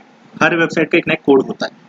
ठीक है, और किसी भी वेबसाइट पर अगर आप जाओगे ना तो आप उसका कोड देख सकते हो, राइट क्लिक करके और व्यू पेज सोर्स पे जाओ, उसका आपको सोर्स दिख जाएगा। आप न्यूज़ वाली वेबसाइट जो आप बोल रहे हो जिसकी उसमें जाना, उसका कोड देखना, तो आपका कोड बहुत बड़ा सा लिखा हुआ आपको दिखेगा वहाँ पे कि भाई हाँ ये कोड हाँ लिखा हुआ है। ठीक है, सर इंडस्ट्री में मोस्टली लोग खुद कोड करते हैं या फिर उसको सॉफ्टवेयर यूज़ करते हैं? भाई डिपेंड करता है आप प्रोडक्ट कंपनी में हो या सॉफ्टवेयर कंपनी में हो। जैसे प्रोडक्ट बेस्ड कंपनियां होती हैं, जैसे एग्जांपल ले लूँ मैं आपका, आयन हो गई, आयन डिजिटल हो गई, कि भाई ये प्रोडक्ट बेस्ड कंपनी, इनका खुद का एक प्रोडक्ट है आयन प्लेटफॉर्म। तो वो अपनी जो भी कोडिंग करेंगे वो खुद ही कराते हैं अपने इंजीनियर से कि भाई हमारा खुद का प्रोडक्ट है तो हम खुद ही कोडिंग करेंगे इसकी। कई कंपनियां होती हैं, जैसे कोई छोटी कंपनी है उसके पास इतना पावर नहीं है कि वो खुद से कोडिंग कर सके, तो क्या करते हैं सर्विस बेस्ड कंपनी, जैसे टीसीएस केपजेमिनी, ये सब सर्विस बेस्ड कंपनी ये सर्विस देती हैं। ये विक्स हो गई आपकी, वो सर्विस बेस्ड कंपनी, उनके पास जाके अप्रोच करेंगे कि यार हमारा कोड बना दो आप, तो उन्होंने उनको पैसा दिया, उन्होंने उनके बदले उसको कोड दिया। तो वो क्या होता है, एक तरह से आपका सर्विस उन्होंने दिया आपको कि वो आपको कोड बना के दे रहे हैं। तो इन दी एंड कोड तो हो रहा है। जो प्रोडक्ट बेस्ड कंपनी होंगी खुद के प्रोडक्ट का खुद ही कोड करेंगी, और जो सर्विस बेस्ड कंपनी होंगी वो छोटी कंपनियों को सर्विस देती हैं एज अ कोड बनाने की। ठीक है, हाँ जी सर। हाँ, तो आप ऐसे किसी भी वेब पेज का सोर्स आप चाहो तो खोल के देख सकते हो कि इसका सोर्स क्या है। ओके, हम कहाँ तक आ गए, टेबल तक आ चुके हैं। अब इसके बाद आते हैं हम डेफिनेशन पे, कि डेफिनेशन क्या होती है। एक डेफिनेशन बेसिकली एग्जांपल होता है किसी भी चीज़ के बारे में बताना कि एक्सप्लेनेशन क्या है, इसकी एक्सप्लेनेशन मैं कर रहा हूँ, तो मैं डीएफएन टैग के अंदर जो भी लिखूंगा ना वो होती है डेफिनेशन की हेडिंग, कि भाई हाँ ये मेरा इसके अंदर मैंने डिफाइन कर दिया। इसको पढ़ लेते हैं मैंने थोड़ा सा। अच्छा, टी हेड के बारे में मैंने आपको बता दिया, जो टेबल का हेडर होता है वो टी हेड होता है। ये सारा ना आपका सिर्फ बेसिकली नॉलेज के लिए कि आपको क्या चीज़ के बारे में क्या टैग होता है, उसकी अगर नहीं समझ आ रहा तो यहाँ पे आप ढूंढ सकते हो, फाइल में आपको सेंड करूँगा लास्ट में। ठीक है, तो इसको हम पूरा नहीं पढ़ रहे हैं, समय इतना हमारे पास ही नहीं, आधा घंटा बचा हुआ है। टी हेड में आपको बता चुका हूँ क्या होता है। ठीक है, टीआर मैंने आपको बता दिया टेबल की रो होती है। टीएच आपको बता दिया मैंने टेबल का हेडर होता है, जो कि एक तरह से कैपिटलाइज कर देता है उसको, थोड़ा सा वो कैपिटलाइज कर देता है, बोल्ड कर देता है। ठीक है, टी फुट क्या हो गया आपका, फुटर हो गया, जो कि टेबल का फुटर डिफाइन करता है, सबसे लास्ट में क्या लिखा हुआ आएगा। टी होता है आपका टेबल का डेटा, जो कि डिफाइन करता है कि किसी भी डेटा सेल में क्या लिखा आना चाहिए। ठीक है, टी बॉडी हो गया आपका टेबल की बॉडी, जिसके अंदर पूरा सब कुछ लिखा हुआ आ रहा है। तो यहाँ तक तो हम आ चुके हैं, नेक्स्ट चलते हैं। ठीक है, डीएफएन टैग के बारे में आपको बता दें कि डेफिनेशन होती है। ठीक है, नीचे कहीं ना कहीं होगा, इसके बारे में भी आगे पढ़ते हैं। वापस आते हैं इधर डिटेल में। ये the detail tag specify the additional detail the user can open and close on demand. जैसे हम यहाँ पे आते हैं नेक्स्ट पे, इधर देखो, जब मैं इसको खोल रहा हूँ तब खुल के आ रहा है ना कंटेंट्स के अंदर क्या है, मैं चाहूँ तो ना करूँ, और यहाँ इसका खाली समरी लिख दो कि भाई जो अंदर जो भी आइटम थे उसकी समरी इतनी है, तो ये आता है आपका डिटेल टैग के अंदर कि भाई एक डिटेल्ड वो है आइटम मेरा, जिसके अंदर जो समरी है वो ये है, जो सबसे ऊपर लिखी आएगी कि क्या चीज़ लिखी आनी चाहिए, कि क्या इसका क्रक्स है, और उसके बाद में जो भी डेटा लिखूंगा ये सारा वो है जो मैं डिटेल टैग के अंदर लिखता हूँ। ठीक है, और डिटेल टैग बेसिकली बस एक एरो होता है कि इस एरो को जैसे मैं खोलूंगा तो पूरा खुल के आ जाएगा, बंद करूंगा बंद हो जाएगा। ठीक है, ये आपने ज़्यादातर उन पर देखा होगा जब भी आप ऑनलाइन कोडिंग के वेबसाइट देखते होगे, उनमें देखते होगे कि जो छोटे छोटे पार्ट है, जैसे इसका मैं एग्जाम्पल ही दिखा देता हूँ आप लोगों को। तो ये पोर्टफोलियो खोल दिखाता हूँ फिर से। इसकी मैं अगर सोर्स को देखूँ, सोर्स को कंट्रोल शिफ्ट आई, इसको कहते हैं इंस्पेक्ट करना। कंट्रोल शिफ्ट आई मैंने आपको बताया कि वेब पेज के बारे में डिटेल खोलना। इसको थोड़ा सा बड़ा करते हैं, ये देखो ये छोटे छोटे डिटेल बने आ रही है, भाई इसको खोला, इसके अंदर गए, इसके अंदर गए, तो ये डिटेल टैग है आपका बेसिकली, ठीक है, कि इसकी डिटेल क्या है, समझ गए? कोई एक कर, चलो ठीक है, बात जारी है। ओके, तो ये आपका डिटेल टैग हो गया। भाई डिटेल क्या होता है? समरी टैग हो गया कि उसके बेसिकली समरी क्या है वो ऊपर लिख के आना, किसी को पता चलना चाहिए। नहीं सब क्लिक करूंगा तो क्या खुलेगा मेरे पास कंटेंट, ठीक है। नेक्स्ट टैग पे चलते हैं। अब आपके आ गया सेक्शन टैग। सेक्शन क्या करता है? आपका बेसिकली एक सेक्शन ऑफ इन्फॉर्मेशन को दिखाता है कि भाई हाँ ये सेक्शन है। जैसे मैं अगर इसकी बात करूँ कि यहाँ से यहाँ तक का एक सेक्शन है अलग है, अब मैं चाहूँ तो इसका कलर चेंज कर सकता हूँ कि सिर्फ इसका कलर चेंज हो जाए। जैसे मैं CSS लगाऊंगा, मैं लगा दूंगा भाई इसका बैकग्राउंड पर्पल हो जाए, बाकी सब जो है व्हाइट बैकग्राउंड पे रहे। तो उसके लिए मैं बता दूंगा भाई जहाँ जहाँ सेक्शन टैग लगा हुआ है वहाँ वहाँ इसका कलर चेंज हो जाए। तो होता है मेरा कंटेंट कि भैया इतना कंटेंट मेरा चेंज हो गया। एक सेकंड देख लो, रिकॉर्डिंग चल रही है ना? हाँ चलो ठीक है, ओके। तो ये हो गया आपका सेक्शन टैग। उसके अंदर आपने कंटेंट डाला है और एक आपने उसके अंदर इन्फॉर्मेशन डाली है। H1 टैग से मैंने हेडिंग डाल के दी भी कंटेंट, और पैराग्राफ उसके अंदर एक लिख दिया था भाई इन्फॉर्मेशन क्या है उस कंटेंट की, ठीक है। नेक्स्ट आते हैं हम प्रोग्रेस। प्रोग्रेस क्या होती है? प्रोग्रेस बार होती है आपकी, जैसे नीचे नीले रंग की लिखी आ रही है, ये नीले रंग की बार है। आप ये देखो ऑलमोस्ट 30% फुल है, ठीक है। ये देखो इसकी वैल्यू मैंने देखिए 33 आउट ऑफ 100। अगर मैं इसको चेंज करके यहाँ पे 53 कर देता हूँ तो देखो आधी के आसपास आ गई। इसी को मैं बढ़ा के अगर 100 कर दूंगा तो ये पूरा फुल हो जाएगा। अब आप ये देखो अगर मैं 100 से इसको ज़्यादा करता हूँ, मान लो मैं इसको 105 कर देता हूँ, तो क्या होगा? 100 ही रहेगा। ऑब्वियस सी बात है, 100 है तो 100 से तो ज़्यादा तो जाएगा नहीं। 100 के अंदर अंदर लिखो, तो ये क्या है? बैड कोडिंग प्रैक्टिस है। आप जब भी कोई चीज़ लिखते हो तो उसका प्रॉपर साइज होना चाहिए कि हाँ 32 है तो 32 तक ही रहेगा ही, उससे ज़्यादा नहीं जाना चाहिए। HTML क्या है? बेसिक स्ट्रक्चर है, उसके अंदर दिमाग तो है नहीं, खाली आप जो कहोगे वो करके दे देगा। तो इसलिए आप यहाँ पे 0 से लेकर 100 तक लिखो। 100 मतलब जो भी आपने मैक्सिमम वैल्यू यहाँ पे दे रखी है उस तक लिखो, ठीक है। ये आपका प्रोग्रेस टैग हो गया। नेक्स्ट आपका वही पैराग्राफ और आउटपुट। ये आउटपुट क्या होता है ना, जब भी मैं मान लो कोई इक्वेशन लिखी मैंने 2 + 2 = क्या होता है, और उसके बाद मैंने 4 लिखा, आप इस पे यहाँ देखो वेब पेज में आपको कोई फर्क नहीं दिखेगा, नॉर्मल सिमिलर ही दिखेंगी तीनों चीजें, ठीक है, कि भाई हाँ ये भी ऐसी है, ये भी ऐसी है। तो पर इसका फर्क क्या है? वही बात है, जब भी मैं CSS लगाऊंगा और मैं चाहता हूँ जहाँ जहाँ मेरा आउटपुट है वो ब्लू कलर से लिखा है, कि किसी भी इक्वेशन का आउटपुट है ब्लू कलर से लिखा है, तो इसलिए मेरे को शो तो करना पड़ेगा ना उसको कि हाँ ये आउटपुट था।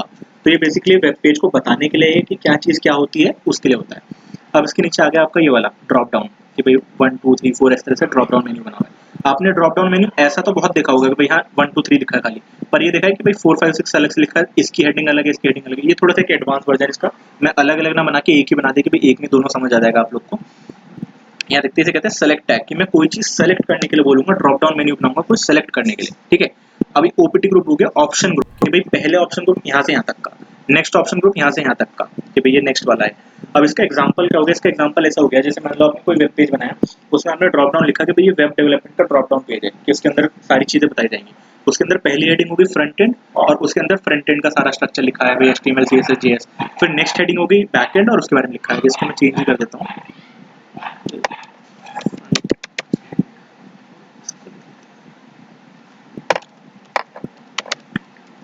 ठीक है, तो अब ये देखो यहाँ प्रॉपर्ली दिख रहा है कि यहाँ फ्रंट एंड में जैसे 1 2 3 की जगह मान लो HTML CSS JavaScript लिखा है, और इसकी जगह लिखा हुआ है Node.js MongoDB MySQL, तो आपको दिखेगा यहाँ फ्रंट एंड के अंदर ये चीज़ है, बैक एंड के अंदर ये चीज़ है, आपको कौन सा सिलेक्ट करना है इसमें से, ठीक है। तो ये हो गया आपका सेलेक्ट टैग। नेक्स्ट पे आते हैं डिव। डिव क्या होता है? डिवीजन डिफाइन करता है कि भाई हाँ ये डिवीजन कहाँ से कहाँ तक जा रही है। देखो उसका सेलेक्ट टैग यहाँ है, एंडिंग टैग यहाँ है, कि यहाँ से यहाँ तक एक डिवीजन है। डिवीजन का बेसिकली मतलब वही होता है, जैसे मैंने आपको सेक्शन बताया था ना, ऐसी डिव होती है। पर सेक्शन जो होता है आपको एक सेक्शन ऑफ डेटा दिखाता है कि भाई हाँ ये पूरा एक सेक्शन। जैसे इसका मैं एग्जांपल आपको लेके दिखाऊं कि ये जो हमारी पोर्टफोलियो वेबसाइट है ना, इसमें सेक्शन है कहाँ पे, कि भाई ये वाला पूरा पार्ट यहाँ से लेके यहाँ तक का पूरा एक सेक्शन है। ये सेक्शन कौन सा है? अबाउट सेक्शन है। पर इसके अंदर मल्टीपल डिव है, कि पहली डिव क्या है जिसमें खाली ये हेडिंग हेडिंग लिखा है, ये एक डिवीजन है, ठीक है, ये एक अलग डिवीजन है। ये ओपन सी जो लिखा है ये अलग डिवीजन है, ठीक है। तो सेक्शन के अंदर मल्टीपल डिवीजन हो सकते हैं, यानी कि सेक्शन क्या होगा? बड़ा सा सबस्क्रिप्ट होगी और सुपरस्क्रिप्ट होगी कि हाँ ये पूरा वो है, और उसके अंदर जो सबस्क्रिप्ट होती हैं या कहते हो subset, sorry scripting set, subset superset हो गया, कि सेक्शन सुपरसेट है और उसके अंदर जो भी आ रहे हैं वो डिव उसकी सबसेट है। काम दोनों का सिमिलर है, बस सिर्फ साइज का फर्क है, ठीक है। तो ये हो गया आपकी डिव।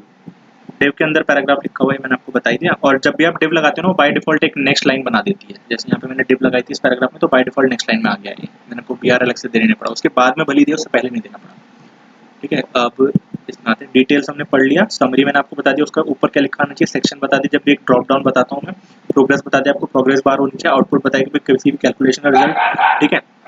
सेलेक्ट टैग का ड्रॉप डाउन लिस्ट बनाई मैंने, उसके अंदर नेम वेम बता दिया मैंने आपको क्या होता है, ठीक है। उसके अंदर मैंने ओपीटी ग्रुप बता दिया कि ऑप्शंस का ग्रुप क्या क्या है, ठीक है। और ऑप्शन टैग क्या हो गया, नॉर्मल ऑप्शन क्या थे उस सेलेक्ट के अंदर, क्या क्या ऑप्शंस थे उसके, ओपीटी ग्रुप क्या था, जो हेडिंग ऑप्शंस थी, और ऑप्शन क्या है, जो अंदर ऑप्शंस थे, ठीक है। डिव मैंने आपको बता दिया कि एक प्रॉपर डिवीजन बनाती है, एक सेक्शन बनाती है एचटीएमएल डॉक्यूमेंट का, वो डिव हो गई आपकी। अब आते हैं हम एसवीजी पे, यहाँ तक किसी को डाउट है तो बताओ।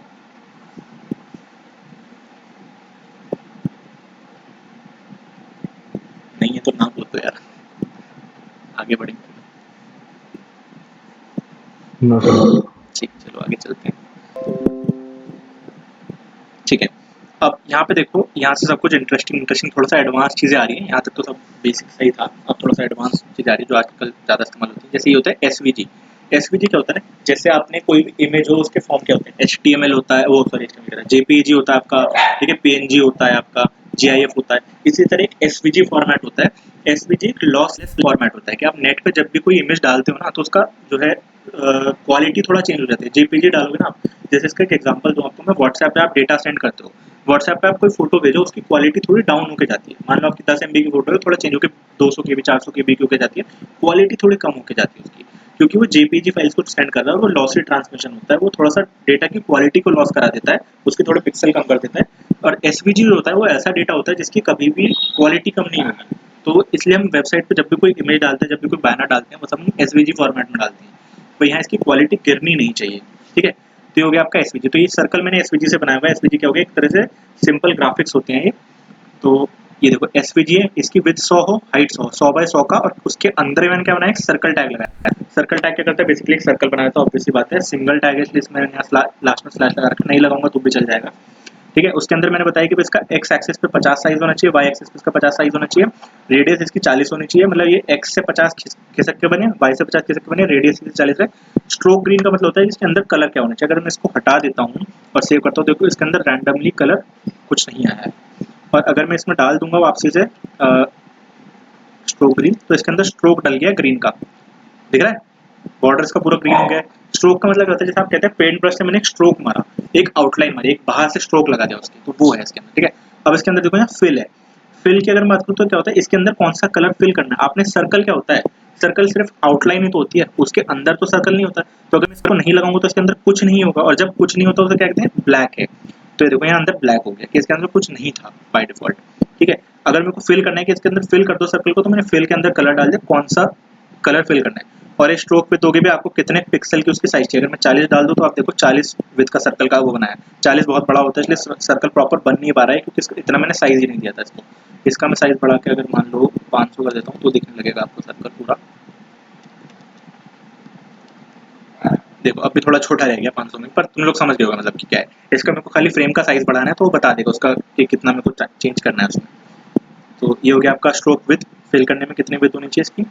फिर नेक्स्ट आता है आपका text area. Text area basically क्या होता है, आपका इनपुट एरिया होता है, जैसे यहाँ पे देखो कि भाई यहाँ आप कुछ लिख सकते हो यहाँ पे, ठीक है। इसको आप एक्सप्लिसिटली जो है यहाँ पे क्लिक करके बड़ा कर सकते हो, पर इसका बाय डिफॉल्ट कितना साइज होना चाहिए वो बताता है आपका यहाँ पे, कि भाई इसमें 4 रो और 50 कॉलम की विड्थ का आप साइज बना के दे दो।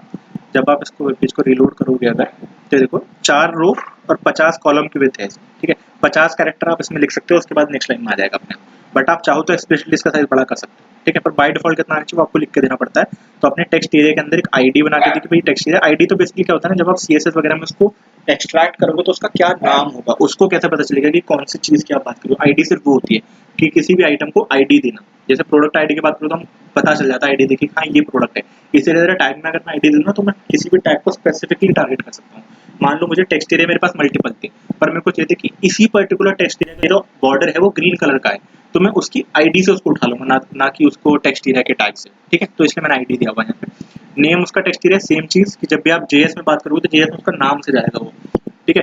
रोज एक एट्रीब्यूट होगा जो आपको बताएगा इसका डिफॉल्ट रो और डिफॉल्ट कॉलम कितना होना चाहिए, और जो भी आप यहाँ पे लिख के दोगे वो होता है प्लेस होल्डर की, जो ऑलरेडी लिखा हुआ आ रहा है वहाँ पे, ठीक है। इसके अलावा आप जो भी चाहो तो लिख सकते हो, आप इसको चाहो तो मिटा भी सकते हो, बट बाय डिफॉल्ट जो लिखा आ रहा है वो उसके अंदर जो लिखा हुआ होता है वो बाय डिफॉल्ट लिखा हुआ आता है, ठीक है। इसके बाद आपका ऑडियो टैग, इसमें क्या होता है ना, ऑडियो डाल देते हैं वेब पेज पे, जैसे ऑडियो डाल रखा है नॉर्मल पॉडकास्ट डाल रखा है मैंने, एक नॉर्मल जनरल वेब से उठा के दिया, आप कुछ भी डाल सकते हो, गाना डाल सकते हो, ठीक है। तो ऑडियो टैग में क्या करते हो आप, सबसे पहले ना आप अंदर डालते हो सोर्स की ऑडियो को कहाँ से उठाना है, ठीक है। तो ये मैंने सोर्स डाली यहाँ पे कि भाई इस वाली सोर्स से ये ऑडियो उठा लो, ठीक है। ये एक और उठा दी। अब ये दो सोर्स मैंने क्यों डाली है कि भाई टाइप देखो इनका चेंज है, एक OGG है और एक MPEG है। मल्टीपल मशीन जो होती है मल्टीपल तरह काम करती है। कोई चाहे तो इस वेब पेज को हो सकता है अपने स्मार्ट टीवी में खोल रहा हो, कोई हो सकता है अपने लैपटॉप में खोल रहा हो, तो सब में मल्टीपल ऑप्शन होते हैं किस तरह का डेटा वो उठा सकता है, किस तरह के इमेजेस एंड ऑडियोज को एग्जीक्यूट करा सकता है। तो इसलिए मैंने दो सोर्स दिए कि भाई OGG चला के देखो, अगर ये नहीं चल रही है किसी डिवाइस में बाई चांस तो आप नेक्स्ट सोर्स उठा के देख लो MPEG वाले। तो इसलिए मैंने दो सोर्स देखे, देखो दोनों में जो है ना लिंक बिल्कुल सेम है, बस लास्ट में इसका एक्सटेंशन चेंज है। भाई MP3 फाइल उठानी थी तो मैंने MPG में डाली, OGG डालनी थी तो मैंने OGG टाइप में डाली, ठीक है। तो बेसिकली मल्टीपल सोर्स का हो गया। और जो ये वाला पार्ट होता है ये हमेशा तब होता है कि जब भी आपका ये टैग ना चले। अगर मान लो कई बार होता है कि आपका ब्राउजर ही सपोर्ट नहीं करता है इसको, कोई पुराना ब्राउजर चला रहे हो आप बहुत ज़्यादा, वो सपोर्ट नहीं करता, तो ये चीज़ लिखी आती है तब। अगर ये नहीं चल सपोर्ट करता वेब पेज तो ये पार्ट लिखा है, I am sorry your browser does not support HTML5 audio. और ऑडियो को मैंने कोड के अंदर लिखा है, इसको मैं थोड़ा सा कलर वाला चेंज कर दूँ, बाद में कुछ कर दूँ उस हिसाब से, ठीक है। नेक्स्ट पैराग्राफ में मैंने लिखा है this is the recording talk of और फिर रिक्लेम HTML को मैंने साइट में डाला है। अब यहाँ पे देखो this is the recording talk of reclaim HTML5 को मैंने साइट में डाला, थोड़ा सा टेढ़ा हो गया, ये बता रहा है इसको कि भाई ये अलग इस पर आपको साइट देना है इसको, ठीक है। प्रॉपर लिखा, ये लिंक बना रखे है मैंने यहाँ पे कि भाई कहाँ से पॉडकास्ट उठाया था। तो ये देखो यहाँ पे मैंने एक लिंक बनाया, इसकी रेफरेंस थी भाई वैंकूवर जावास्क्रिप्ट डेवलपर से उठाया गया था, टारगेट ब्लैंक भी नेक्स्ट पेज में खुलना चाहिए। तो इस तरह से प्रॉपर मैंने पैराग्राफ बना के दिया भाई ये चीज़ मैंने कहाँ से उठाई, क्योंकि आप नेट पे ना जब भी किसी की वेबसाइट का डेटा उठाते हो, जैसे मैंने किसी और वेबसाइट पर से ऑडियो उठाई हुई है, मेरी तो नहीं है, तो आपको एक सॉर्ट ऑफ डिस्क्लेमर देना पड़ता है कि भाई ये क्या चीज़ है और आपने कहाँ से उठाई। तो इसलिए मैंने प्रॉपर लिखा हुआ है कि भाई ये रिकॉर्डिंग टॉक है जो यहाँ से उठाई थी, इस जगह से उठाई थी, इन लोगों ने उसको डाला था और ये उसका वो है लाइसेंस, ठीक है। तो ये आपको लिखना पड़ता है आप डालो तो, ठीक है। तो ये हो गया। नेक्स्ट ये देखो मैंने स्पॉटिफाई का एक आई फ्रेम बना रखा है यहाँ पे गाना चलाने के लिए। आप चाहो तो गाना ऐसे भी डाल सकते हो नॉर्मली, किसी गाने का लिंक दे दो, बट आपको चाहिए कि भाई हाँ अच्छे से लिखा है स्पॉटिफाई फॉर्म में, तो आप इस तरह से डालो उसको। तो ये देखो आई फ्रेम में यहाँ पे आई फ्रेम और स्पॉटिफाई पे खुला हुआ है ये गाना, और इसकी मैंने वही सब चीज़ें हाइट विड्थ दे दी मैंने, फ्रेम का बॉर्डर दे दिया और अलाउ ट्रांसपेरेंसी ट्रू। जैसे आपने थोड़ी देर पहले क्वेश्चन पूछा था पिक्चर इन पिक्चर वाला, देखो यहाँ पे वो सब चीज़ें नहीं लिखी हैं क्योंकि मैंने ये खाली ऑडियो डाली हुई है जो कि नॉर्मल मोबाइल में भी आराम से खुल जाएगी, उसका ऐसा कोई फर्क नहीं होगा, तो इसलिए नॉर्मल डाला हुआ है। इसमें सिर्फ अलाउ ट्रांसपेरेंसी ट्रू लिखा हुआ है और फ्रेम बॉर्डर लिखा हुआ है। ये अलाउ ट्रांसपेरेंसी बेसिकली ये है कि आप इसको जो है मतलब इसके आर पार देख सको, जैसे इस टैग के पीछे कोई डेटा हो तो उसको भी एक्सेस कर सको आप जावास्क्रिप्ट से कुछ भी उस तरह से। फ्रेम का बॉर्डर की भी मेरे को उसका कुछ बॉर्डर देना है कि नहीं देना है, हाइट विड्थ आपको पता है कि किस साइज में बन के आ रहा है ये, ठीक है। तो ये स्पॉटिफाई का गाना है, उसका इमेज बन के आ रही है। अब नेक्स्ट आते हैं हम आर्टिकल पे, हम इसको 10 मिनट बचे हमारे पास, फटाफट खत्म कर देते हैं। तो फिर एक साथ डाउट लेता हूँ लास्ट में, ठीक है। आर्टिकल टैग पे आते हैं। आर्टिकल टैग के अंदर क्या होता है कि हम किसी भी आर्टिकल को लिखते हैं, जैसे ब्लॉग में आपके होते हैं मल्टीपल आर्टिकल्स होते हैं, आपको उसे शो करना है, तो किसी भी आर्टिकल का एक हेडर होगा, उसकी हेडिंग रहेगी, तो उसमें आप क्या लिखोगे, उसका टाइटल लिखोगे और किसने वो लिखा है। इसको मैंने स्पैन में डाल दिया कि मैं बाद में इसका कुछ कलर वलर चेंज करूंगा, CSS में काम आएगा। तो ये टाइटल और ये किसके द्वारा लिखा गया है, ठीक है। उसके बाद मैंने उसमें रैंडम एक पैराग्राफ डाल दिया। अच्छा लॉरेम आप लोग को नहीं पता होगा ना, मैं दिखाता हूँ आपको क्या होता है। अगर आपको कभी रैंडम टेक्स्ट लिखना कुछ, तो आप खाली इस कोड को लिखो लोरेम और एंटर मार दो, तो एक रैंडम लाइन बना के दे देगा। हर बार रैंडम आती है, मैं दोबारा से लोरेम लिखूंगा तो फिर कोई एंड आएगा। देखो इसका एंडिंग अलग है, उसमें NMXCM लिखा है, इसमें ड्यूशियस मतलब जो भी रैंडम वर्ड्स जोड़ देता है खाली ये।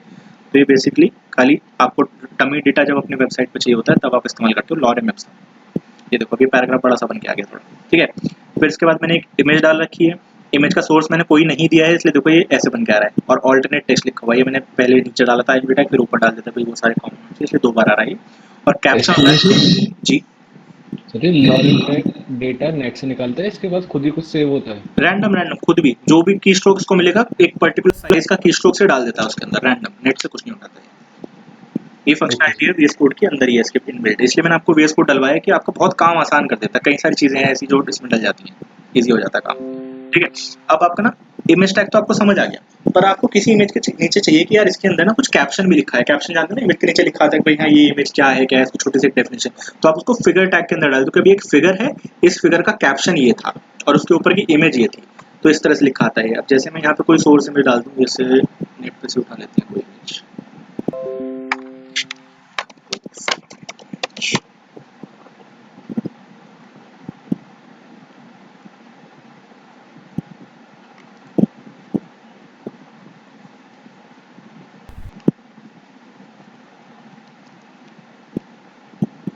अब अब ये देखो ये इमेज लिखी आ रही है और इसके नीचे एक कैप्शन लिखा आ रहा है, ठीक है। ये शटरस्टॉक जो है ऑलरेडी इमेज में लिखा हुआ था पहले से, इसलिए आ रहा है, उसका कैप्शन नहीं है। कैप्शन ये जो मैंने अलग से इसमें डाला है, ठीक है। तो ये फिगर का कैप्शन डालने का तरीका हो गया, भाई फिगर टैग के अंदर डाल दो और उसका एक फिग कैप्शन नाम का टैग है जिसके अंदर कैप्शन लिखा आता है, ठीक है। अब यहाँ तक आ गया मेरा मेन वेब पेज का काम। अब इसके बाद आता है फुटर, कि फुटर में क्या लिखा आना चाहिए। फुटर मैंने आपको पहले बता दिया था हेडर के साथ ही क्या होता है, कि हेडर क्या होता है जो पेज में टॉप पे रहता है हमेशा, फुटर क्या होता है जो पेज में लास्ट में रहता है हमेशा, ठीक है। फुटर के अंदर अब ये मल्टीपल टैग्स आ रहे हैं। अब हम एक बार ना अपनी उसको और स्क्रॉल कर लेते हैं लास्ट तक। एसवीजी में आपको बता चुका सर्कल क्या, एक सर्कल बना रहा है, इसी तरह स्क्वायर से स्क्वायर बन जाता है, अलग अलग इमेज के अलग अलग होते हैं, इमेज का सॉरी फिगर्स के। टेक्स्ट एरिया आपको बता दी कि एक प्रॉपर टेक्स्ट डालने के लिए बताता है, कॉलम और रो हमको उसमें देनी पड़ती है। ऑडियो टैग करता है, ऑडियो को एम्बेड करने के लिए होता है। सोर्स टैग बताता है कहाँ से उसको सोर्स को उठा के लाना है। साइड टैग मैं आपको ऑलरेडी बता चुका हूँ, किसी भी चीज़ के बारे में बताने के लिए किसकी है क्या है, प्रॉपर उसको साइड करना, उसको सॉर्ट ऑफ इटैलिक्स में करके साथ में उसको एक वो भी दे देना, मीनिंग भी दे देना। आर्टिकल हो गया जो कि एक इंडिपेंडेंट सेल्फ कंटेंट एरिया होता है कि हाँ इसमें क्या आना चाहिए क्या नहीं आना चाहिए, जैसे ब्लॉग्स एंड ऑल दैट होते हैं। फिगर का मैंने आपको बता दिया, किसी भी फिगर के बारे में डायग्राम वायग्राम उसकी कैप्शन होता है, तो फिग कैप्शन आपको बता दिया, फिगर में कैप्शन डालना। फुटर बता दिया कि फुटर क्या होता है, जो कि डॉक्यूमेंट का फुटर होता है, जो मैं आपको ऑलरेडी बता चुका हूँ, तीसरी बार बता रहा हूँ, ठीक है। और फुटर के बाद आता है ये डीएल टैग। ये क्या करता है, आपका डिस्क्रिप्शन लिस्ट बताता है कि एक लिस्ट जिसका एक साथ में डिस्क्रिप्शन भी रहेगा। इस वेब पेज पे आते हैं वापस, कहाँ है ये रहा, पब्लिश बाय ऐसे लिखा हुआ है, पब्लिश हुआ 23 अप्रैल को हुआ, ये दोनों लिखे हुए हैं, ठीक है। तो ये देखो पब्लिश और उसके थोड़ा सा हट के 23 अप्रैल लिखा हुआ आ रहा है यहाँ पे, ठीक है। तो इस ठीक है। डीएल टैग क्या करता है, आपकी डिस्क्रिप्शन लिस्ट बताता है कि ये आपकी हेडिंग थी और इसके अंदर ये डिस्क्रिप्शन है, ठीक है। ये कंजंक्शन में इस्तेमाल होता है डीटी के साथ। डीटी क्या करता है, टर्म को डिफाइन करता है। अब आप ये देखो कि डीएल क्या है, यहाँ पे शुरू हुआ और खत्म कहाँ पे हो रहा है, पूरा एंडिंग तक के, कि भाई फुटर के अंदर जितना भी हिस्सा लिखा आ रहा है हमारा, यहाँ से लेके टैग तक का इतना हिस्सा, ये पूरा एक डिस्क्रिप्टिव लिस्ट है कि इसमें हर एलिमेंट का एक डिस्क्रिप्शन है। एलिमेंट क्या है, पहला एलिमेंट है पब्लिश, दूसरा एलिमेंट है टैग और उनका अंदर का डिस्क्रिप्शन है ये 23 अप्रैल और सैंपल पोस्ट, ठीक है। तो इसको पढ़ते हैं हम। डीएल समझ आ गया, इसका डिस्क्रिप्शन लिस्ट का मैंने डिफाइन करता है कि ये एक डिस्क्रिप्शन लिस्ट है। इसको मैं प्रॉपर फॉर्मेट में डाल देता हूँ, ज़्यादा आसानी से दिखेगा। ये डीटी था, इसके अंदर एक डी आया, फिर एक और डीटी आया।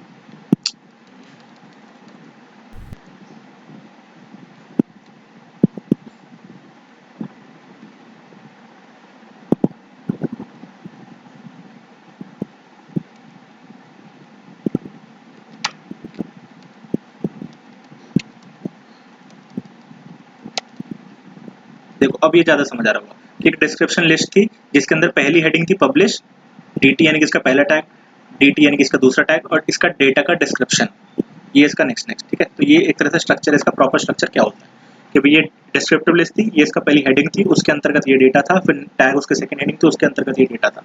तो इस तरह से एक प्रॉपर डिस्क्रिप्टिव लिस्ट बन के आ रही है, ठीक है। थोड़ा सा अपने आप ही इंडेंटेशन दे देता है, ये हमने एक्सप्लिसिटली कोई स्पेस वगैरह कुछ नहीं दिया इसमें। नेक्स्ट आ रहा है इसके अंदर एक फॉर्म कैसे बनाते हैं, ठीक है। तो अब ये देखो इसके बाद एक फॉर्म लिखा हुआ है कि एक पर्सनल इन्फॉर्मेशन का फॉर्म है, उसमें नाम डालना है, डेट ऑफ बर्थ डालनी है, ये सब डालना है। इस तरह से प्रॉपर फॉर्म बनाना है। तो फॉर्म टैग होता है जो कि आपका एक फॉर्म बनाता है, इसमें कोई भी डेटा आता है या जाता है। एक्शन क्या होता है कि जब भी इस फॉर्म को मैं सबमिट करूँगा तो मैं किस वेब पेज पे पहुंच जाऊँ, तो यहाँ पे जो भी मैं वेब पेज का एड्रेस लिखूंगा उस पर पहुंच जाएगा। अब आता है मेथड, गेट या पोस्ट। दो तरह के मेथड होते हैं, इसके बारे में हम आगे पढ़ेंगे जब हम आगे और चीज़ें पढ़ लेंगे, पर मैं एक बार आपको छोटा सा बता देता हूँ इसके बारे में। गेट मेथड क्या होता है, बेसिकली क्या करता है, कोई भी डेटा को लेके नहीं जाता है, खाली एक रिक्वेस्ट करके आता है कि हाँ ये आइटम है, इस वेब पेज में मुझे पहुंचना है। पोस्ट क्या होता है, साथ में डेटा लेके जाता है। इसका एक एग्जांपल देता हूँ कि आपको कोई फॉर्म सबमिट करना है, सबमिट करके आपका काम खत्म हो गया, आपको डायरेक्टली होम पेज पर वापस रिडायरेक्ट हो जाना है, तो आप इसको गेट तरीके से करोगे, कोई डेटा नहीं लेना, कुछ नहीं लेना, बस रिडायरेक्ट हो जाओ। इसके बाद आता है आपका पोस्ट। पोस्ट क्या होता है कि आपने साथ में डेटा देना, जैसे आप लॉगिन करते हो किसी वेब पेज पे, तो जब आप लॉगिन करते हो तो आपका ईमेल आईडी और पासवर्ड वो लेके जाता है बैकेंड में, उसको दिखाता है, उसको मैच करता है कि भाई क्या ये मैच हो रहा है। जब मैच हो जाता है तो वापस आता है, तो वो क्या होता है, आपका पोस्ट रिक्वेस्ट होती है कि भाई आप डेटा को पोस्ट कर रहे हो साथ में उसके। तो इसमें भी ज़्यादा डिटेल में नहीं जाना है, मेथड के भी सिर्फ समझना है कि किसी फॉर्म को सबमिट करते हैं तो उसमें जो एक्शन लिखा होता है उस वेब पेज पे वो पहुंच जाता है, ठीक है। फिर आता है आपका लेबल। लेबल होता है कि आपकी हेडिंग की उसमें क्या लिखाना चाहिए, जैसे choose your browser from this list, ये लिखा रहा है, ये रहा, choose your browser from this list, ये लिखा रहा है। इसका प्रॉपर लेबल है कि इसके मैंने हेडिंग के इस इनपुट एरिया के बाहर मैंने क्या इसका लेबल दिया हुआ है। एक सेकंड में नीचे कहाँ से आ गया हूँ, हाँ सॉरी गलती से नीचे चला गया था, मैं सोच रहा था पर्सनल इन्फॉर्मेशन है। तो ये पहला फॉर्म है पर्सनल इन्फॉर्मेशन का। दूसरा फॉर्म है जिसमें कि ब्राउजर चूज करा रहा हूँ, आप कौन से ब्राउजर को इस्तेमाल कर रहे हो, ठीक है। तो यहाँ देखो लेजेंड पर्सनल इन्फॉर्मेशन लिखा रहा है, तो ये क्या आ रहा है कि किसका फॉर्म के साथ साथ में एक बॉक्स बना दिया और उसके अंदर ये डाल दिया। तो यानी कि क्या हो गया, पर्सनल इन्फॉर्मेशन का मैंने एक प्रॉपर स्ट्रक्चर बना दिया, प्रॉपर एक वो बना दिया कि भाई ये इसका सेक्शन है। तो ये मैंने डाला फील्ड सेट से यहाँ से यहाँ तक की फील्ड सेट है, इसके अंदर एक फील्ड है जिसके अंदर एक बॉक्स बन के आ गया, और लेजेंड हो गया उस फील्ड सेट की हेडिंग क्या लिखी आनी चाहिए। देखो आप इस बॉक्स की हेडिंग एक तरह से लिखी आ रही है पर्सनल इन्फॉर्मेशन, बॉक्स अलग है हेडिंग अलग है। उसके बाद लेबल आया कि भाई इनपुट बॉक्स से पहले क्या लिखा आना चाहिए, और नेक्स्ट एक इनपुट बॉक्स, भाई हाँ मैं इनपुट ले रहा हूँ, ये देखो हेडिंग इसकी आ रही है नेम, और इसके अंदर एक इनपुट है जो कि टेक्स्ट एरिया है, ठीक है।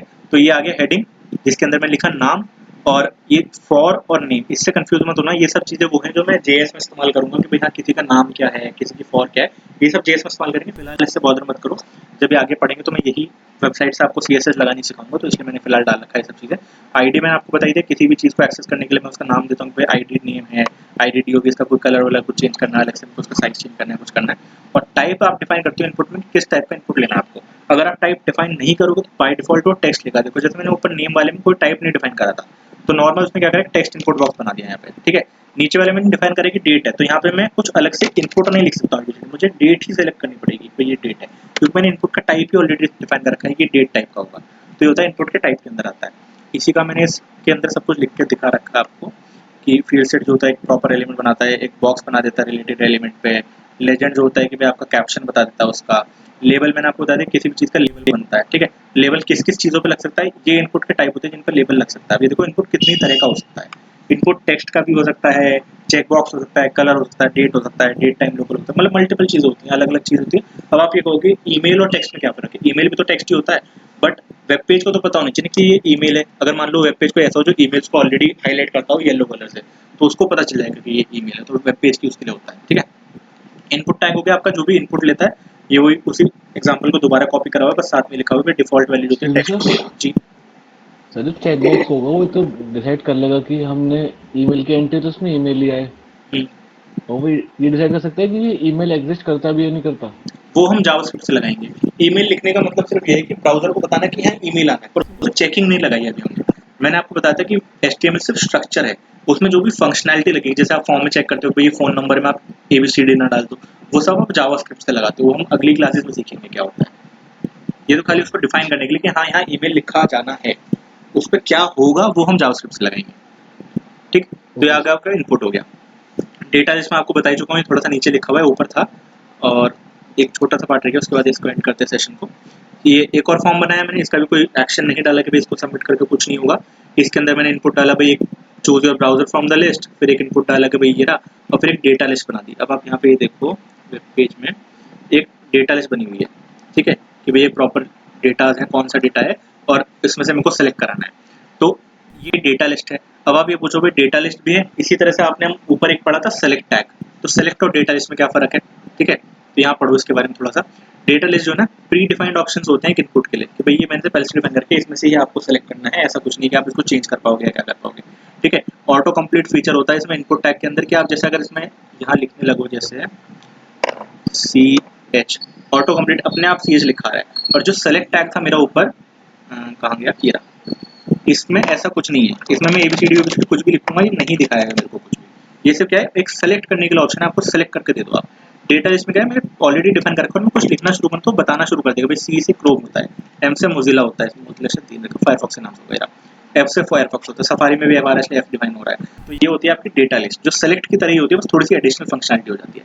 अंदर वही ऑप्शन होता है इसमें, जैसे ऑप्शन उसमें था ऐसी ऑप्शन इसमें है, उसकी वैल्यू मैंने दे दी, क्या वैल्यू ऑलरेडी उसमें लिखी आनी चाहिए, ठीक है।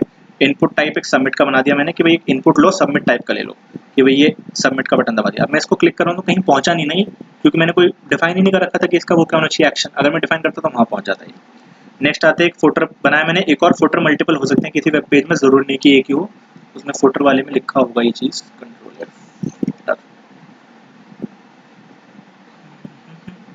You can have several footer elements in one document, ऐसा कोई कंपल्शन नहीं है, आप फुटर मल्टीपल रख सकते हो, ठीक है। एक और फुटर बनाया जिसके अंदर डिवीजन थे, उसमें लिख दिया बस क्रिएटेड बाय और अपना नाम डाल दिया, और साथ में एक लिंक डाल दिया कि जब आप इस पर क्लिक करोगे तो वेब पेज खुल के आ जाएगा पोर्टफोलियो वाला, ठीक है।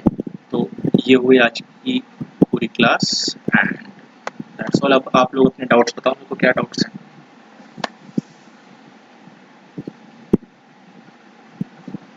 कोई डाउट किसी? और अभी छोड़ के मैं जाना भी एक काम दूंगा, कल देखेंगे। किसी को कोई डाउट?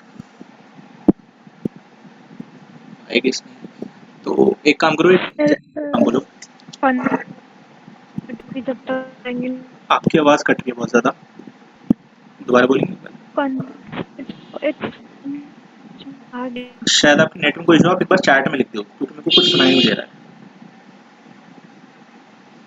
तब तक और किसी को कोई डाउट हो तो आप लोग पूछो, वो लिखाएं। चलो मैं आपको तब तक एक टास्क देता हूँ। आपको एक फॉर्म बना के लाना है घर से। फॉर्म टैग मैंने आपको बताई दिया कैसे होता है, उसमें इनपुट कैसे लेते, लेबल कैसे लेते हैं। मैं ये सारी आपको जो फाइल्स है ना, ये सब मैं आपको भी शेयर करूँगा व्हाट्सएप ग्रुप पे, मतलब जिप फाइल में डाल के दे दूँगा आपको।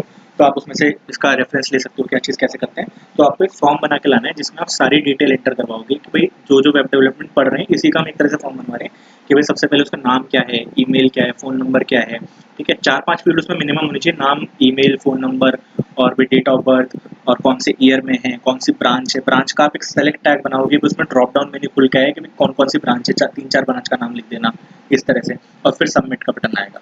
तो आपको एक ऐसा प्रॉपर फॉर्म बना के लाना है और साथ में एक अलग चीज़ बना के लानी है, एक टेबल बनानी है। जैसे मैंने आपको बताई थी अभी टेबल में क्या होगा, आपको ऐसा टेबल बनाना है जिसमें कि भाई पहले कॉलम में जो है सिर्फ 2 कॉलम हो, पहले वाली रो में, दूसरे में 4 हो, तीसरे में 3 हो, मतलब 7-8 रो की एक अलग से टेबल बना के लानी है जिसमें अलग-अलग साइज़ हो, किसी में 2 है, किसी में 4 है, किसी में 3 है, और उसका हेडर डाल के लाना है, फुटर डाल के लाना है। तो ये 2 टास्क बना के लाने हैं। Concept of fun, but first we have to practise a bit of doubt. It was a great session, ठीक है। तो आप लोग को डाउट्स प्रैक्टिस करने, मतलब इसका मतलब क्या है कि बेसिकली आपको डाउट पूछने के लिए उसको एक बार प्रैक्टिस करना पड़ेगा, राइट? ऐसा कहना चाह रहे हैं ना आप? यस ठीक ठीक। हाँ, तो वो तो हो गई। आप जो भी आज के सेशन में करोगे वो नेक्स्ट सेशन के स्टार्टिंग के जो हम 15-20 मिनट लेंगे उसमें हम इसी सेशन के डाउट्स लेंगे। इसमें तो मैंने आपको बेसिकली बता दिया कहाँ पे क्या चीज़ है, कैसे चलती है, कैसे क्या करती है। अब मैं आपको ये सारी फाइल दे दूंगा, आप इसको अभी, आपके पास 2 दिन का समय है, क्लास में जो है 1 दिन का गैप होगा, फ्राइडे वाली में 2 दिन का गैप होगा। 2 दिन का समय आप इसमें जो है इसको पढ़ो, दोबारा से समझो, लिख के देखो कहीं जगह पे कोड, कोई एरर आए तो आप उसको मेरे से अलग से भी पूछ सकते हो। वैसे क्लास में तो मैं सारे डाउट्स लूँगा ही लूँगा, तो ये इसके सारे डाउट नेक्स्ट क्लास के स्टार्टिंग में ले जाएंगे। फिलहाल आपको 2 चीज़ें बना के लानी है, अगर आपने ना सुना हो। फॉर्म बना के लाना है जिसमें 5-7 एंट्री होंगी, इसी का एग्जाम्पल लिख चलना है आपको कि भाई इस क्लास का फॉर्म बनाना है, कौन कौन इसमें बच्चा है, कौन से कॉलेज का है, क्या उसका जो है ब्रांच है। कॉलेज का तो आपको नहीं पता, आप ड्रॉप डाउन नहीं बना सकते भाई कौन किस कॉलेज का हो, बट आप ब्रांच का बना सकते हो। भाई हाँ, CSIT EC 4-5 ब्रांच लिख देना, तो उसका आपको एक ड्रॉप डाउन मेन्यू बना के लाना है जो कि सेलेक्ट टैग से होगा। तो ये आपको एक फॉर्म बनाना है। इसके बाद आपको एक टेबल बनानी है जिसमें मल्टीपल उसका साइज रहेगा कि किसी में 2 कॉलम है, किसी में 4 कॉलम, किसी में कुछ कॉलम है, ठीक है। तो ये बना के लाना है, ये 2 चीज़ें, और इसको हम देखेंगे नेक्स्ट सेशन में। किसी को कोई डाउट आए टेबल में फिल क्या करना है? टेबल में ये करना है कि भाई जैसे फर्स्ट रो में सिर्फ 2 कॉलम्स हैं, जैसे मैंने आपको थोड़ी देर पहले एक टेबल दिखाई थी, बंद कर दिया क्या?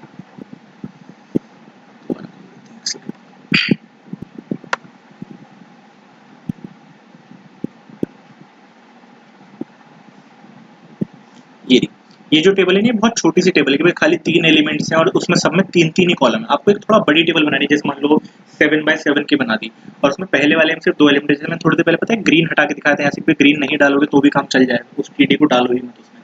तो इस तरह से आपको भी पहले वाले में 1 कॉलम है, दूसरे में 2 हैं, तीसरे में 3 हैं, चौथे में 4 हैं, इस तरह से कुछ मतलब रैंडम।